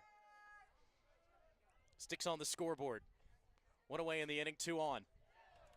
Called strike on the inside half of the plate. Nice delivery from Gray Los Paludo. He definitely does one right on the line. That one goes in favor of the Mountaineers, and as you said, real pretty pitch there for Los Paludo. If you're just joining us, we're here in the top of the 10th inning, tied 5-5. Los Paludo, 1-2 count. This ball is grounded. St. Laurent takes it himself, steps on the bag at second, fires to first, and it's not in time. Holderbach had to jump off the bag to make sure the ball stayed in play. So Austin St. Laurent runs from the shortstop position to the second base bag and tried to fire it to Holderbach in time to end the inning, but unable to do so. So they'll get the runner moving from first to second. So now Georgia Southern, with 2 outs, have runners on the corners for the designated hitter in J.D. Kaiser. Yeah, not a horrible play there from St. Laurent. Still got a man out at second. Bit too high on the throw. Good job by Holderbach to corral it, though. It would have been really disastrous for the Mountaineers. So Jarrett Brown reaches on a fielder's choice. The first offering to the cleanup hitter misses for a ball.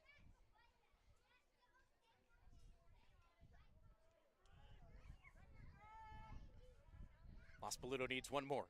Here's the 1-0 to J.D. Kaiser, popped up over our heads and lands right in front of the Ford Explorer parked back there. I thought we might be seeing a shattered back windshield, but landed a couple feet in front of it. Yeah, definitely you might have left a dent, though. I mean, it bounced off the ground pretty hard. Over there and hit the Ford Explorer. And we're going to have a quick meeting as the third base coach for Georgia Southern has called in J.D. Kaiser to come have a quick word about halfway down the third base line.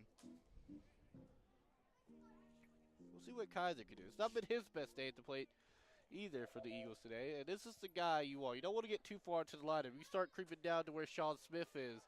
Yeah, that's a tough place to be for the Mountaineers. Got to get a guy like Kaiser out if you want a real chance this inning. Kaiser 0 for 4 today with 2 strikeouts.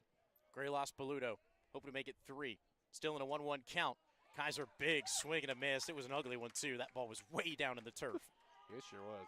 He taps the chest, so yeah, that's all me. I mean, that was way low. You can just tell. That's what the frustration started getting to. You just want to get a hit. You just want to get something going for you. Runners on the corners. 1 ball, 2 strikes, 2 outs here in the top of the ninth. Gray Los Paludo looking to get out of it, and he will. Swing and a miss from J.D. Kaiser as he attempts to get a ball way outside the zone. Gray Las Paludo wins the battle, and we'll see if the Mountaineers can win the war when we return for the bottom of the 10th inning. So don't go anywhere. Extra Innings returns to 90.5 WASU in just a moment.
Welcome back to Beaver Field for the bottom of the 10th inning, and nobody else that you would want to see step up to the plate in a tie ball game as Banks Tolley will be the first Mountaineer to head to the plate, followed by C.J. Boyd and Braxton Church. But Banks Tolley, as we're tied 5-5 here in the bottom of the 10th, has accounted for 2 of the 5 runs for the Mountaineers, both coming on solo homers. Big swing and a miss there from Tolley as Mitchell Gross remains in the game. This is now going on his 4th full inning of work. You know, the arm might be getting a bit tired for Gross. And the last time he was at the plate with Banks Tolley standing there at him, he knocked it right out the park. And Tolley tried to put a line of sweep behind that first one. It was a bit too low for those, chopped it off the ground. No balls in his strike. Tolley's eager. Next offering is a fastball that misses. So good job of Banks by laying off of that one. But Tolley, so far today, flew out to center his first plate appearance, then homered in the 3rd, walked in his 3rd appearance, and then homered back in the bottom of the 8th. Banks turns on this one. Oh my! Banks Tolley send it into the trees. A Mountaineer mash, his 3rd of the game, and it is over here in Boone.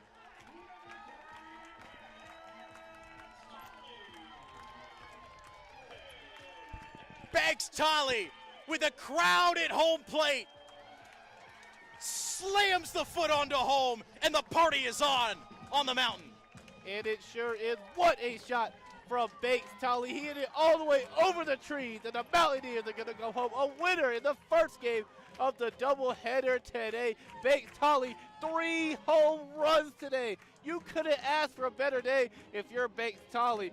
My goodness, the man from Ole Miss making magic happen on the mountain today. Banks Tolley, my goodness, now moves up to 68 RBIs on the year. That is the solo record in App State single season history, or tied, or that's the solo 2nd place record in App State history.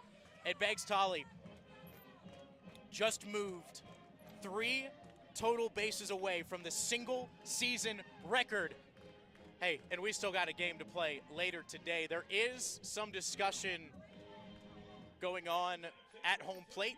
Not sure if that is at the end, because of the end of this game, or to discuss the start of the next. But the Mountaineer fans will either get to go home or enjoy the next 45 minutes of a break happy after Banks Tolley lifts his 3rd homer of the game over the left center wall to end it here in Boone. Yeah, Banks Tolley, an amazing job today. I mean, just as we said, just cannot ask for a better day. I mean, you get 3 solo home runs. is able to knock it out the park almost every time you're at the plate. Definitely successful. And Bextall able to get out of what was a struggle of the game for the Mountaineers. I mean, there was a lot of points where just see what the Mountaineers bats had gone cold, but whenever you needed a guy to pull the game back together, Banks Tolley was your man. Banks Tolley accounts for 3 of the 6 runs that come across for the Mountaineers today. Once again, your final score 6-5. App State 11 hits as opposed to the 9 of Georgia Southern. As Ryan couldn't picture a better game for our last call here on 90.5 to be. And, you know, it's been a great one. Loved working with you over the past 2 years. One of my best friends up here in Boone. Can't wait to see what you do in the professional world. And, yeah, I guess I'll wrap it up before I get teary-eyed. You got anything for us? Oh, no. I mean, it's been a pleasure working with you, David. I'm glad. I mean, I graduated last Friday. I mean, you could have said I couldn't even come back out here today, but I'm happy to be here. And, I mean, you couldn't have asked for a better game to do our last call together. And, I mean, and all those 3 letters on the board is all you need to see to make us go home happy. W-I-N-N. Mountaineers get the win in Game 1.